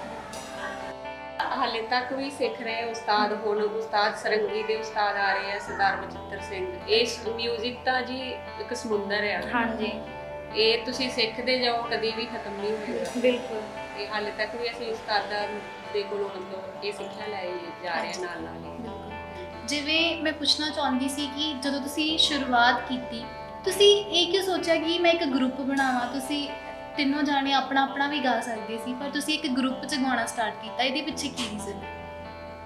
ਗਰੁੱਪ ਇਹ ਜਿਹੜਾ ਤੁਹਾਡੀ ਜਥਾ ਹੁੰਦਾ, ਇਹ ਗਰੁੱਪ ਬਣ ਕੇ ਮਤਲਬ ਇਹ ਸਾਨੂੰ, ਕਿਉਂਕਿ ਜਦੋਂ ਅਸੀਂ ਤੁਹਾਡੇ ਜਿੱਥੇ ਸੁਣਦੇ ਹੁੰਦੇ ਸੀਗੇ, ਸਾਨੂੰ ਮਤਲਬ ਇੱਕ ਬਚਪਨ ਦੀ ਗੱਲ ਤੁਹਾਨੂੰ ਦੱਸਦੇ ਆ ਕਿ ਜਿੱਦਾਂ ਸਟੇਜਾਂ ਤੇ ਸੁਣਨਾ ਤੇ ਇੰਸਪਾਇਰ ਹੋਣਾ ਕਿ ਅਸੀਂ ਵੀ ਇਦਾਂ ਕਰਾਂਗੇ, ਕਿ ਅਸੀਂ ਵੀ ਇੱਕ ਆਪਣਾ ਜਥਾ ਬਣਾਵਾਂਗੇ। ਸੋ ਉਹ ਵਾਲੀਆਂ ਚੀਜ਼ਾਂ ਵੀ ਸੀਗੀਆਂ। ਬਾਕੀ ਤੁਹਾਡੀ ਜਥਾ ਜਿਹੜਾ ਹੁੰਦਾ ਉਹ ਇਦਾਂ ਹੀ ਮਤਲਬ ਗਰੁੱਪ ਬਣਾ ਕੇ ਹੀ ਚਲਾ ਸਕਦੇ ਆ। ਸੋ ਮਤਲਬ ਜ਼ਿਆਦਾ ਹੀ ਇਹੀ ਕਰਨਾ ਚਾਹੁੰਦੇ ਸੀ ਕਿ ਤੁਹਾਡੀ ਜਥਾ ਹੀ ਕਰੀਏ। ਹਾਂਜੀ। ਇੱਕ ਜਿੱਦਾਂ ਕਹਿ ਲਓ ਕਿ ਅਸੀਂ ਸ਼ਹੀਦ ਸਿੰਘਾਂ ਦੇ ਪਰਿਵਾਰ ਚੋਂ ਆ, ਤੇ ਇੱਕ ਵੀਰ ਰਸ, ਤੁਹਾਡੀ ਵਾਰਾਂ ਨੂੰ ਵੀਰ ਰਸ ਵਾਰਾਂ ਕਿਹਾ ਜਾਂਦਾ। ਇਹਦੇ ਵਿੱਚ ਵੀਰ ਰਸ ਹੁੰਦਾ, ਉਹ ਸਾਡੇ ਦਿਨਾਂ ਦੇ ਖੂਨ 'ਚ ਆ। ਅਸੀਂ ਜਦੋਂ ਇਕੱਠੀਆਂ ਗਾਉਂਦੀਆਂ, ਸਿੰਗਿੰਗ ਕਰਦੀਆਂ ਤੇ ਬਹੁਤ ਹੀ ਜ਼ਿਆਦਾ ਜੋਸ਼ ਆਉਂਦਾ ਹੈ। ਤੇ ਬਾਣੀ ਨਾਲ ਤਾਂ ਜੁੜਦੇ ਹੀ ਆ, ਹੈ ਨਾ, ਗੁਰੂ ਸਾਹਿਬ ਦੇ ਇਤਿਹਾਸ ਨਾਲ ਜੁੜੀਦਾ ਵਾ। ਸਾਡਾ ਜੋ ਵੀ ਇਤਿਹਾਸ ਸ਼ਹੀਦਾਂ ਸਿੰਘਾਂ ਦਾ ਕਹਿ ਲਓ, ਸਾਡੇ ਸਿੱਖਾਂ ਦਾ ਜੋ ਵੀ ਇਤਿਹਾਸ ਹੈ ਉਹਦੇ ਨਾਲ ਜੁੜੀਦਾ ਵੀਰ ਰਸ ਆਉਂਦਾ ਵਾ। ਤੇ ਜਦੋਂ ਆਪਾਂ ਇਕੱਠੇ ਗਾਉਂਦੇ ਆ ਤੇ ਉਦੋਂ ਬਹੁਤ ਹੀ ਵਧੀਆ ਲੱਗਦਾ। ਤੇ ਸਾਡੀ ਆਵਾਜ਼ ਵੀ ਜਦੋਂ ਅਸੀਂ ਮਿਲੀਆਂ ਸੀ, ਅਸੀਂ ਫਸਟ ਟਾਈਮ ਸਿੰਗਿੰਗ ਕੀਤੀ, ਸਾਡੀ ਆਵਾਜ਼ ਤੇ ਇਹਨਾਂ ਦੀ ਇੱਕਦਮ ਬਿਲਕੁਲ ਮੈਚ ਹੋ ਗਈ। ਤੇ ਸਾਡੇ ਘਰ ਦੇ ਵੀ ਸਾਰੇ ਹੀ ਕਹਿੰਦੇ ਸੀਗੇ ਕਿ ਤੁਹਾਡੀ ਆਵਾਜ਼ ਲੱਗਦੀ ਨਹੀਂ ਕਿ ਕਿਹੜੀ ਬੋਲਦੀ ਪਈ ਆ, ਐਦਾਂ ਲੱਗ ਰਿਹਾ ਕਿ ਤੁਸੀਂ ਤਿੰਨੋਂ ਮਤਲਬ ਇੱਕ ਹੀ ਆਵਾਜ਼ ਹੋ। ਇਸ ਕਰਕੇ ਮਤਲਬ ਸਾਡਾ ਜਦੋਂ ਵੀ ਅਸੀਂ ਕੋਈ ਨਿਊ ਕੰਮ ਸਟਾਰਟ ਕਰਦੇ ਹਾਂ ਤਾਂ ਜਿੱਥੋਂ ਪੋਜ਼ਿਟਿਵਿਟੀ ਆਉਂਦੀ ਉੱਥੇ ਨੈਗੇਟਿਵਿਟੀ ਵੀ ਆਉਂਦੀ ਹੈ, ਬਹੁਤ ਸਾਰੀ ਕ੍ਰਿਟਿਸਿਜ਼ਮ ਵੀ ਮਿਲਦੀ ਹੈ, ਸਪੈਸ਼ਲੀ ਗਰਲਸ ਨੂੰ, ਉਹ ਵੀ ਇਸ ਲਾਈਨ ਵਿੱਚ। ਜਦੋਂ ਤੁਸੀਂ ਸਟਾਰਟ ਕੀਤਾ ਸੀ ਤੁਹਾਨੂੰ ਕਿਵੇਂ ਦੇ ਰਿਵਿਊਜ਼ ਮਿਲੇ ਸੀ, ਲੋਕਾਂ ਦਾ ਰਿਸਪੌਂਸ ਕਿਵੇਂ ਦਾ ਸੀ? ਲੋਕਾਂ ਦਾ ਤੇ ਜੀ ਤੁਹਾਨੂੰ ਪਤਾ ਹੀ ਹੈ ਕਿ ਲੋਕਾਂ ਨੇ ਤੇ ਗੱਲਾਂ ਕਰਨੀਆਂ ਹੀ ਆ, ਪਰ ਜਿਹੜੇ ਸਾਡੇ ਮਤਲਬ ਜਿਨ੍ਹਾਂ ਦਾ ਮੈਂ ਨਾਮ ਲਿਆ ਕਿ ਨਾਨੀ ਜੀ ਨੇ ਸ਼ੁਰੂ ਕਰਵਾ ਕੇ ਦਿੱਤਾ, ਉਹਨਾਂ ਹਮੇਸ਼ਾ ਹੀ ਉਹ ਅੱਜ ਤੱਕ ਵੀ ਸਾਡੇ ਮਗਰ ਖੜੇ ਆ ਕਿ ਤੁਸੀਂ ਚਲੋ, ਮੈਂ ਤੁਹਾਡੇ ਪਿੱਛੇ ਖੜੀ ਆ। ਤੇ ਜੋ ਵੀ ਕੋਈ ਕੁਝ ਕਹਿੰਦਾ, ਤੁਸੀਂ ਸ਼ੇਰ ਪੁੱਤ ਬਣ ਕੇ ਬਸ ਤੁਰਦੇ ਜਾਓ ਤੇ ਪੱਥਰ ਬਣ ਕੇ ਟਕਰਾਓ ਦੁਨੀਆ ਦੇ ਨਾਲ। ਦੁਨੀਆ ਨੇ ਗੱਲਾਂ ਕਰਨੀਆਂ। ਦੁਨੀਆ ਦਾ ਰਿਐਕਸ਼ਨ ਇਹ ਸੀਗਾ ਕਿ ਘਰਦਿਆਂ ਨੂੰ ਵੀ ਗੱਲਾਂ ਕਿ ਤੁਸੀਂ ਕੁੜੀਆਂ ਤੋਰੀਆਂ ਵਾ, ਸਟੇਜਾਂ ਤੇ ਚੜਾਉਣੇ ਆ ਪੈਸਿਆਂ ਲਈ, ਤੇ ਇਹ ਵਾਲੀਆਂ ਚੀਜ਼ਾਂ ਜਿਹੜੀਆਂ ਸੀ। ਪਰ ਨਹੀਂ, ਫੈਮਿਲੀ ਨੇ ਬਹੁਤ ਜ਼ਿਆਦਾ ਸਪੋਰਟ ਕੀਤਾ, ਜਿਹਦੇ ਕਰਕੇ ਅਸੀਂ ਕਦੇ ਵੀ ਡੀਮੋਟੀਵੇਟ ਨਹੀਂ ਹੋਏ। ਇੱਕ ਕੁਝ ਲੋਕ ਇਹ ਵੀ ਕਹਿ ਦਿੰਦੇ ਨੇ ਕਿ ਤੁਹਾਡੀ ਜਗ੍ਹਾ ਕੋਈ ਪ੍ਰੋਫੈਸ਼ਨ ਨਹੀਂ ਹੈਗਾ, ਤੇ ਮੈਂ ਉਹਨਾਂ ਲੋਕਾਂ ਨੂੰ ਇਹ ਕਹਿਣਾ ਚਾਹੁੰਦੀ ਹਾਂ ਕਿ ਜੇ ਸਾਰੇ ਡਾਕਟਰ ਇੰਜੀਨੀਅਰ ਬਣਨੇ ਸ਼ੁਰੂ ਹੋ ਗਏ ਤੇ ਸਾਡਾ ਇਤਿਹਾਸ ਸੁਣਾਉਣ ਵਾਸਤੇ ਕੌਣ ਅੱਗੇ ਆਏਗਾ, ਹੈ ਨਾ। ਤੇ ਹੁਣ ਜਿੱਦਾਂ ਅਸੀਂ ਆਏ ਆ ਤੇ ਸਾਡਾ ਪ੍ਰੋਫੈਸ਼ਨ ਵੀ ਆ, ਸੋ ਪੈਸਾ ਤੇ ਦੇਖੋ ਕੋਈ ਵੀ ਪ੍ਰੋਫੈਸ਼ਨ ਆ, ਪੈਸਾ ਤੇ ਉਹਦੇ ਵਿੱਚ ਚਾਹੀਦਾ ਹੀ ਹੁੰਦਾ। ਤੇ ਕਈ ਸਾਨੂੰ ਇਦਾਂ ਡੀਮੋਟੀਵੇਟ ਕਰਦੇ ਸੀ ਕਹਿ ਕੇ ਕਿ ਇਹ ਕੋਈ ਪ੍ਰੋਫੈਸ਼ਨ ਨਹੀਂ ਹੈਗਾ, ਤੁਸੀਂ ਕਿਹੜੀ ਲਾਈਨ ਦੇ ਵਿੱਚ ਪੈ ਗਈਆਂ ਜੇ, ਹੈ ਨਾ, 10 ਸਟੇਜਾਂ 'ਤੇ ਖੜਦੀਆਂ ਵਾ, ਚੰਗਾ ਨਹੀਂ ਲੱਗਦਾ ਉੱਦਾਂ। ਕਿ ਗੁਰੂ ਸਾਹਿਬ ਦਾ ਇਤਿਹਾਸ, ਗੁਰੂ ਗ੍ਰੰਥ ਸਾਹਿਬ ਮਹਾਰਾਜ ਜੀ ਜਦੋਂ ਅਸੀਂ ਸਟੇਜਾਂ ਦੇ ਉੱਤੇ ਗਾਉਂਦੇ ਹਾਂ, ਜਦੋਂ ਸਿੰਗਿੰਗ ਕਰਦੇ ਹਾਂ ਢਾਡੀ ਜਥੇ ਦੀ, ਤੇ ਉਹ ਨਾਲ ਹੀ ਹੁੰਦੇ ਸਾਡੇ। ਮੈਂ ਕਿਹਾ ਉਹ ਸਾਡੇ ਕੋਲ ਬੈਠ ਕੇ ਸਾਡੀ ਸਿੰਗਿੰਗ ਸੁਣਦੇ ਆ, ਤੇ ਸਾਨੂੰ ਇੰਨਾ ਵਧੀਆ ਮੌਕਾ ਮਿਲਿਆ ਕਿ ਅਸੀਂ ਮਤਲਬ ਢਾਡੀ ਜਥਾ ਕਰ ਰਹੇ ਹਾਂ ਉਹਨਾਂ ਦੀ ਰਹਿਮਤ ਸਦਕਾ। ਇਦੋਂ ਵਧੀਆ ਪ੍ਰੋਫੈਸ਼ਨ ਹੋਰ ਕੀ ਹੋ ਸਕਦਾ। ਤੇ ਜੋ ਰਿਸਪੈਕਟ ਤੇ ਇੱਜ਼ਤ ਸਤਿਕਾਰ ਮਿਲਦਾ, ਮੈਨੂੰ ਨਹੀਂ ਲੱਗਦਾ ਕਿਸੇ ਹੋਰ ਲਾਈਨ ਦੇ ਵਿੱਚ ਇੰਨਾ ਮਿਲਦਾ ਹੋਏਗਾ। ਜਿਵੇਂ ਕਿ ਅੱਜ ਕੱਲ੍ਹ ਦੀ ਜਨਰੇਸ਼ਨ ਨੂੰ ਇਸ ਕਲਚਰ ਬਾਰੇ ਬਹੁਤ ਘੱਟ ਪਤਾ ਹੈ, ਤੇ ਤੁਸੀਂ ਬਹੁਤ ਸਾਰਾ ਕੰਮ ਕੀਤਾ ਹੈ ਤੇ ਅੱਗੇ ਵੀ ਬਹੁਤ ਸਾਰਾ ਕੰਮ ਕਰ ਰਹੇ ਹੋ। ਇਸ ਲਈ ਮੈਂ ਚਾਹਾਂਗੀ ਕਿ ਤੁਸੀਂ ਆਪਣੇ ਕੰਮ ਬਾਰੇ ਦੱਸੋ ਤਾਂ ਕਿ ਆਡੀਅנס ਤੁਹਾਡਾ ਕੰਮ ਦੇਖ ਪਾਏ ਤੇ ਉਹਨਾਂ ਨੂੰ ਵੀ ਹੋਰ ਇਨਫੋਰਮੇਸ਼ਨ, ਹੋਰ ਨੌਲੇਜ ਮਿਲੇ। ਹਾਂਜੀ, ਇਹ ਸਾਡਾ ਵੈਸੇ ਇੱਕ ਚੈਨਲ ਬਣਿਆ ਹੋਇਆ YouTube ਤੇ, ਮਾਝੀ ਵਾਲੀਆਂ ਬੀਬੀਆਂ। ਸੋ ਅਸੀਂ ਇੱਕ ਮਤਲਬ ਜਿੱਦਾਂ ਸਿੰਗਲ ਟਰੈਕ ਕਰਕੇ ਉਹਦੇ ਤੇ ਪਾਏ ਹੋਏ ਨੇ। ਸੋ ਉੱਥੇ ਜਿਹੜੀਆਂ ਵੀ ਸੰਗਤਾਂ ਦੇਖ ਰਹੀਆਂ ਵਾ, ਉਹਦੇ ਚੈਨਲ ਦੇ ਉੱਤੇ ਸਬਸਕ੍ਰਾਈਬ ਕਰਕੇ, ਲਾਈਕ ਕਰਕੇ, ਸ਼ੇਅਰ ਕਰਕੇ ਉਹਨੂੰ ਦੇਖ ਤੇ ਕਾਫੀ ਸਾਰੇ ਧੀਆਂ ਪ੍ਰਦੇਸ਼ ਨਾਲ ਜੋ ਜਸ ਰੈਕਰਡਸ ਤੋਂ ਹੋਇਆ ਵਾ, ਸਾਡਾ ਫੋਕ ਤੋਂ ਹੋਇਆ ਧੀਆਂ ਦੇ ਉੱਤੇ ਆ, ਉਹਨੂੰ ਵੀ ਕਾਫੀ ਜ਼ਿਆਦਾ ਹੁੰਗਾਰਾ ਦੇ ਰਹੇ ਆ, ਬਹੁਤ ਵਧੀਆ। ਸੋ ਸਾਰਿਆਂ ਨੂੰ ਬੇਨਤੀ ਕਿ ਸਾਰੇ ਬਹੁਤ ਵਧੀਆ ਹੋਊਗਾ ਜੇ ਤੁਸੀਂ ਆਪਣੇ ਨਿਊ ਸੌਂਗ ਜਾਂ ਕੁਝ ਲਾਈਨਾਂ ਸਾਡੀ ਆਡੀਅנס ਨੂੰ ਸੁਣਾ ਸਕਦੇ ਹੋ। ਹਾਂਜੀ।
ਐਕਟਿੰਗ ਕੀਤੀ ਹੈ ਉਹ ਸਾਫ਼-ਸਾਫ਼ ਝਲਕਦੀ ਹੈ ਤੁਹਾਡੇ 뮤직 ਵਿੱਚ, ਤੁਹਾਡੀ ਸਿੰਗਿੰਗ ਵਿੱਚ। ਤੇ ਜਿਹੜਾ ਮੇਰਾ ਨੈਕਸਟ ਕੁਐਸਚਨ ਹੈ ਉਹ ਇਹ ਆ ਕਿ ਤੁਸੀਂ ਹੁਣ ਤੱਕ ਬਹੁਤ ਸਾਰੇ ਲਾਈਵ ਸ਼ੋਜ਼ ਕੀਤੇ ਨੇ, ਜਿਹੜਾ ਲਾਈਵ ਸ਼ੋਅ ਦਾ ਇੱਕ ਐਕਸਪੀਰੀਅੰਸ ਹੁੰਦਾ ਉਹ ਕਿਵੇਂ ਦਾ ਹੁੰਦਾ ਹੈ, ਆਡੀਅנס ਕਿਵੇਂ ਰਿਸਪੌਂਸ ਕਰਦੀ ਹੈ ਤੁਹਾਡੀ ਸਿੰਗਿੰਗ ਦੇ ਬਾਰੇ ਦੱਸੋ। ਜਦੋਂ ਅਸੀਂ ਲਾਈਵ ਸਟੇਜ ਤੇ ਤੁਹਾਡੀ ਜਗ੍ਹਾ ਕਰਦੇ ਹਾਂ ਤੇ ਸੰਗਤ ਦਾ ਰਿਐਕਸ਼ਨ ਦੇਖ ਕੇ ਵੀ ਬਹੁਤ ਵਧੀਆ ਲੱਗਦਾ ਕਿ ਸਾਰੇ ਮਤਲਬ ਕਹਿੰਦੇ ਆ ਨਾ ਇੱਕ ਰੂਹ ਤੁਸੀਂ ਜੋੜੋ ਗੁਰੂ ਸਾਹਿਬ ਦੇ ਨਾਲ ਤੇ ਪੁੰਨ ਮਿਲਦਾ ਕਾਫੀ। ਤੇ ਇਦਾਂ ਲੱਖਾਂ ਹੀ ਰੂਹਾਂ ਹੁੰਦੀਆਂ ਜਿਹੜੀਆਂ ਉੱਥੇ ਬੈਠੀਆਂ ਹੁੰਦੀਆਂ ਜਿਨ੍ਹਾਂ ਨੂੰ ਜੋੜਨ ਦਾ ਗੁਰੂ ਸਾਹਿਬ ਸਾਨੂੰ ਸੁਭਾਗ ਕਹਿ ਲਓ ਦਿੰਦੇ ਨੇ। ਤੇ ਬਹੁਤ ਹੀ ਵਧੀਆ ਲੱਗਦਾ ਕਿ ਜਦੋਂ ਇੰਨੇ ਸਾਰੇ ਲੋਕ ਜੋੜਦੇ ਨੇ, ਇਤਿਹਾਸ ਸੁਣਦੇ ਨੇ। ਜਿੱਦਾਂ ਅੱਜ ਕੱਲ੍ਹ ਕਹਿ ਲਓ ਮਾਹੌਲ ਹੀ ਇਦਾਂ ਦਾ ਬਣ ਚੁੱਕਿਆ ਹੈ ਕਿ ਸਾਡਾ ਜਿਹੜਾ ਇਤਿਹਾਸ ਉਹ ਵਿਸਰਦਾ ਜਾ ਰਿਹਾ ਵਾ। ਤੇ ਮੈਨੂੰ ਬਹੁਤ ਵਧੀਆ ਲੱਗਦਾ ਕਿ ਜਦੋਂ ਅਸੀਂ ਤੁਹਾਡੀ ਜਥਾ ਹੋਵੇ, ਹੋਰ ਵੀ ਤੁਹਾਡੀ ਜਥੇ ਨੇ, ਉਹ ਸਾਰੇ ਬੀਜ ਰਸ ਸੰਗਤਾਂ ਨੂੰ ਸੁਣਾਉਂਦੇ ਨੇ, ਸਾਡੇ ਇਤਿਹਾਸ ਦੇ ਨਾਲ ਜੋੜੀ ਰੱਖਦੇ ਨੇ। ਤੇ ਫਿਰ ਜਿਹੜੇ ਬੱਚੇ ਹੁੰਦੇ ਨੇ ਛੋਟੇ, ਜਦੋਂ ਉਹ ਸੁਣਦੇ ਨੇ ਫਿਰ ਉਹ ਸੁਣ ਕੇ ਆਪਣੇ ਪੇਰੈਂਟਸ ਤੋਂ ਕੁਐਸਚਨ ਕਰਦੇ ਨੇ ਕਿ ਇਹ ਕਿਸ ਤਰ੍ਹਾਂ ਕਿਉਂ ਹੈ ਨਾ। ਫਿਰ ਉਹਨਾਂ ਨੂੰ ਵੀ ਪਤਾ ਚੱਲਦਾ ਵਾ ਕਿ ਸਿੱਖ ਇਤਿਹਾਸ ਕੀ ਆ। ਤੇ ਬਹੁਤ ਵਧੀਆ ਲਾਈਵ ਸ਼ੋਅ 'ਚ ਸਗੋਂ ਜ਼ਿਆਦਾ ਵਧੀਆ ਲੱਗਦਾ ਕਿਉਂਕਿ ਉਹਦੇ ਵਿੱਚ ਅਸੀਂ ਖੁੱਲ੍ਹ ਕੇ ਡਿਟੇਲ ਦੇ ਵਿੱਚ ਸਿੱਖ ਧਰਮ ਬਾਰੇ ਜਾਂ ਆਪਣੇ ਇਤਿਹਾਸ ਬਾਰੇ ਗੱਲ ਕਰਦੇ ਹਾਂ। ਤੁਸੀਂ ਬਹੁਤ ਸਾਰੇ ਇੰਟਰਨੈਸ਼ਨਲ ਸ਼ੋਜ਼ ਵੀ ਕੀਤੇ ਨੇ, ਇਹ ਦੱਸੋ ਕਿ ਜਿਹੜੀ ਉੱਥੋਂ ਦੀ ਆਡੀਅנס ਹੁੰਦੀ ਆ, ਉੱਥੋਂ ਦੇ ਲੋਕ ਹੁੰਦੇ ਆ, ਉਹ ਕਿਵੇਂ ਰਿਐਕਟ ਕਰਦੇ ਆ ਤੁਹਾਡੀ ਸਿੰਗਿੰਗ? ਬਹੁਤ ਜ਼ਿਆਦਾ ਵਧੀਆ।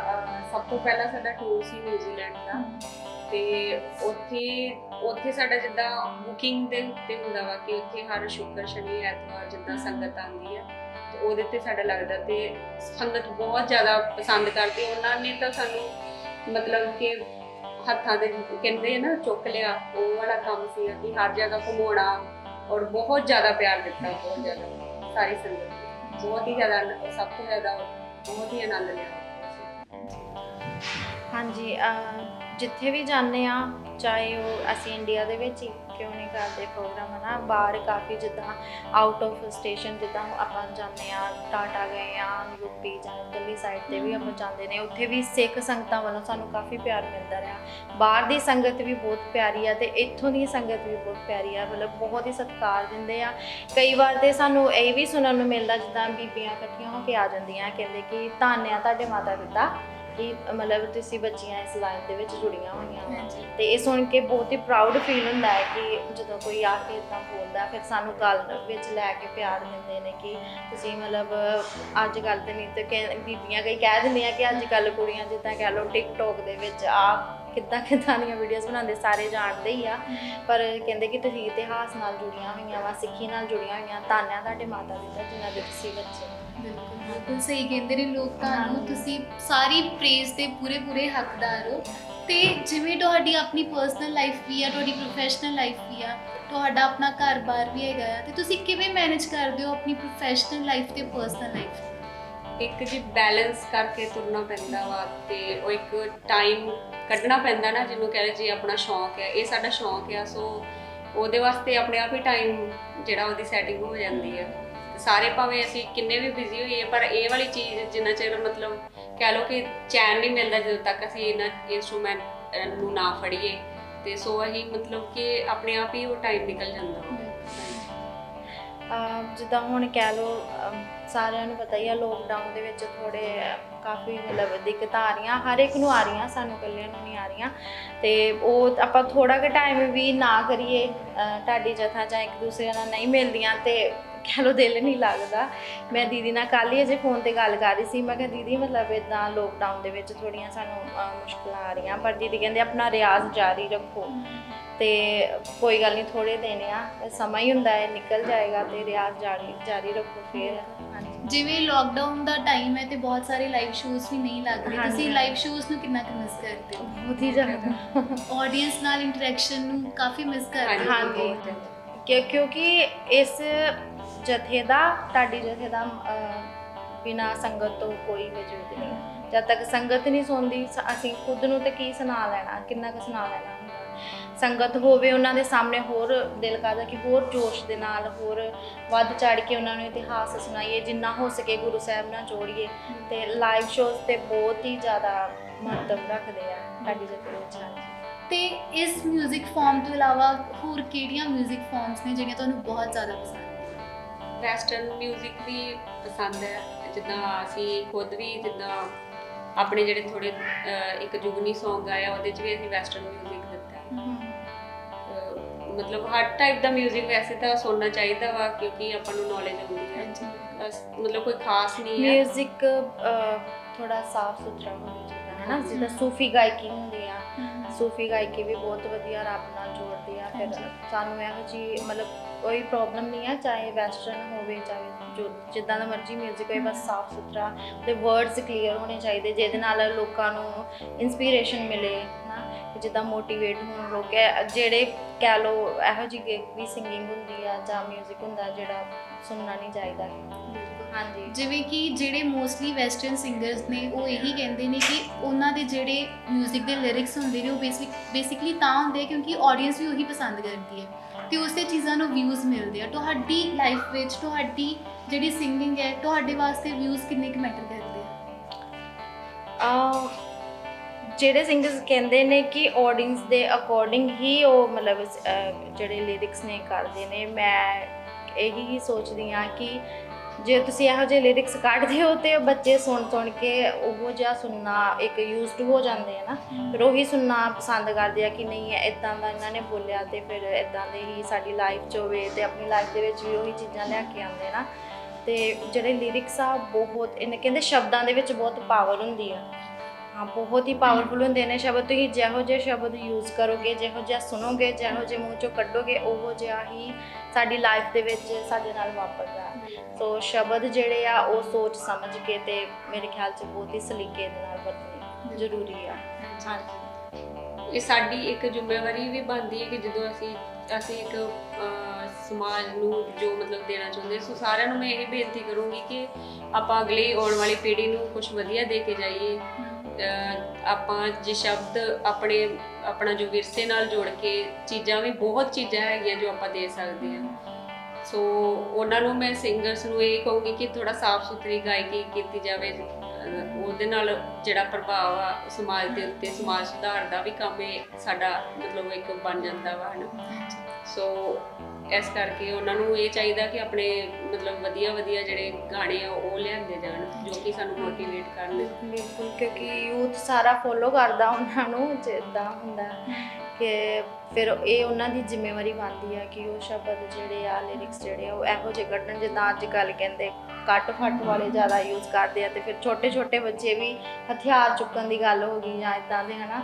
ਥੋੜਾ ਮਾਹੌਲ ਜਿਹੜਾ ਉਹ ਵਿਗੜਦਾ ਜਾ ਰਿਹਾ ਪੰਜਾਬ ਦਾ। ਹਾਂਜੀ, ਮੈਨੂੰ ਲੱਗਦਾ ਕਿ ਸਾਰਿਆਂ ਨੂੰ ਜ਼ਿੰਮੇਵਾਰੀ ਦੇ ਨਾਲ ਜਿਹੜੇ ਆ ਉਹ ਗਾਣੇ ਇਹੋ ਜਿਹੇ ਕੱਢਣ ਕਿ ਥੋੜੀ ਵਧੀਆ ਸਿੱਖਿਆ ਮਿਲੇ ਜਿੱਦਾਂ। ਬਹੁਤ ਸੋਹਣੀ ਗੱਲ ਕੀਤੀ ਤੁਸੀਂ ਤਿੰਨਾਂ ਨੇ।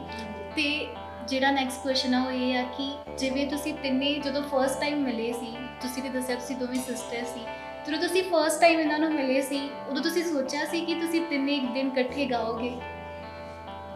ਨਹੀਂ, ਉਹ ਦੀਦੀ ਜਿਹੜੇ ਆ ਜਿੱਥੇ ਆਪਾਂ ਪਹਿਲਾਂ ਮਿਲੇ ਸੀਗੇ, ਮੈਂ ਦੱਸਿਆ ਚੰਡੀਗੜ੍ਹ, ਹੈ ਨਾ, ਉੱਥੇ ਦੀਦੀ ਪਹਿਲਾਂ ਲੈਕਚਰ ਕਰਦੇ ਹੁੰਦੇ ਸੀ, ਮੈਂ ਸਰੰਗੀ ਵਜਾਉਂਦੀ ਹੁੰਦੀ ਤੇ ਮੈਨੂੰ ਪਤਾ ਨਹੀਂ ਸੀਗਾ ਕਿ ਮੈਂ ਦੀਦੀ ਦਾ ਲੈਕਚਰ, ਮੈਂ ਬਹੁਤ ਛੋਟੀ ਸੀ ਤੇ ਮੈਂ ਦੀਦੀ ਦਾ ਲੈਕਚਰ ਸੁਣਦੀ ਹੁੰਦੀ ਤੇ ਮੈਂ ਸੋਚਦੀ ਹੁੰਦੀ ਕਿ ਦੀਦੀ ਇੰਨੇ ਪਤਲੇ ਜਿਹੇ ਆਵਾਜ਼ ਕਿੱਥੋਂ ਕੱਢਦੇ ਆ, ਇੰਨੇ ਜੋਸ਼ ਨਾਲ ਬੋਲਦੇ ਆ, ਤੇ ਮੈਨੂੰ ਪਤਾ ਨਹੀਂ ਸੀਗਾ ਕਿ ਅਸੀਂ ਇੱਦਾਂ ਮਿਲਾਂਗੇ।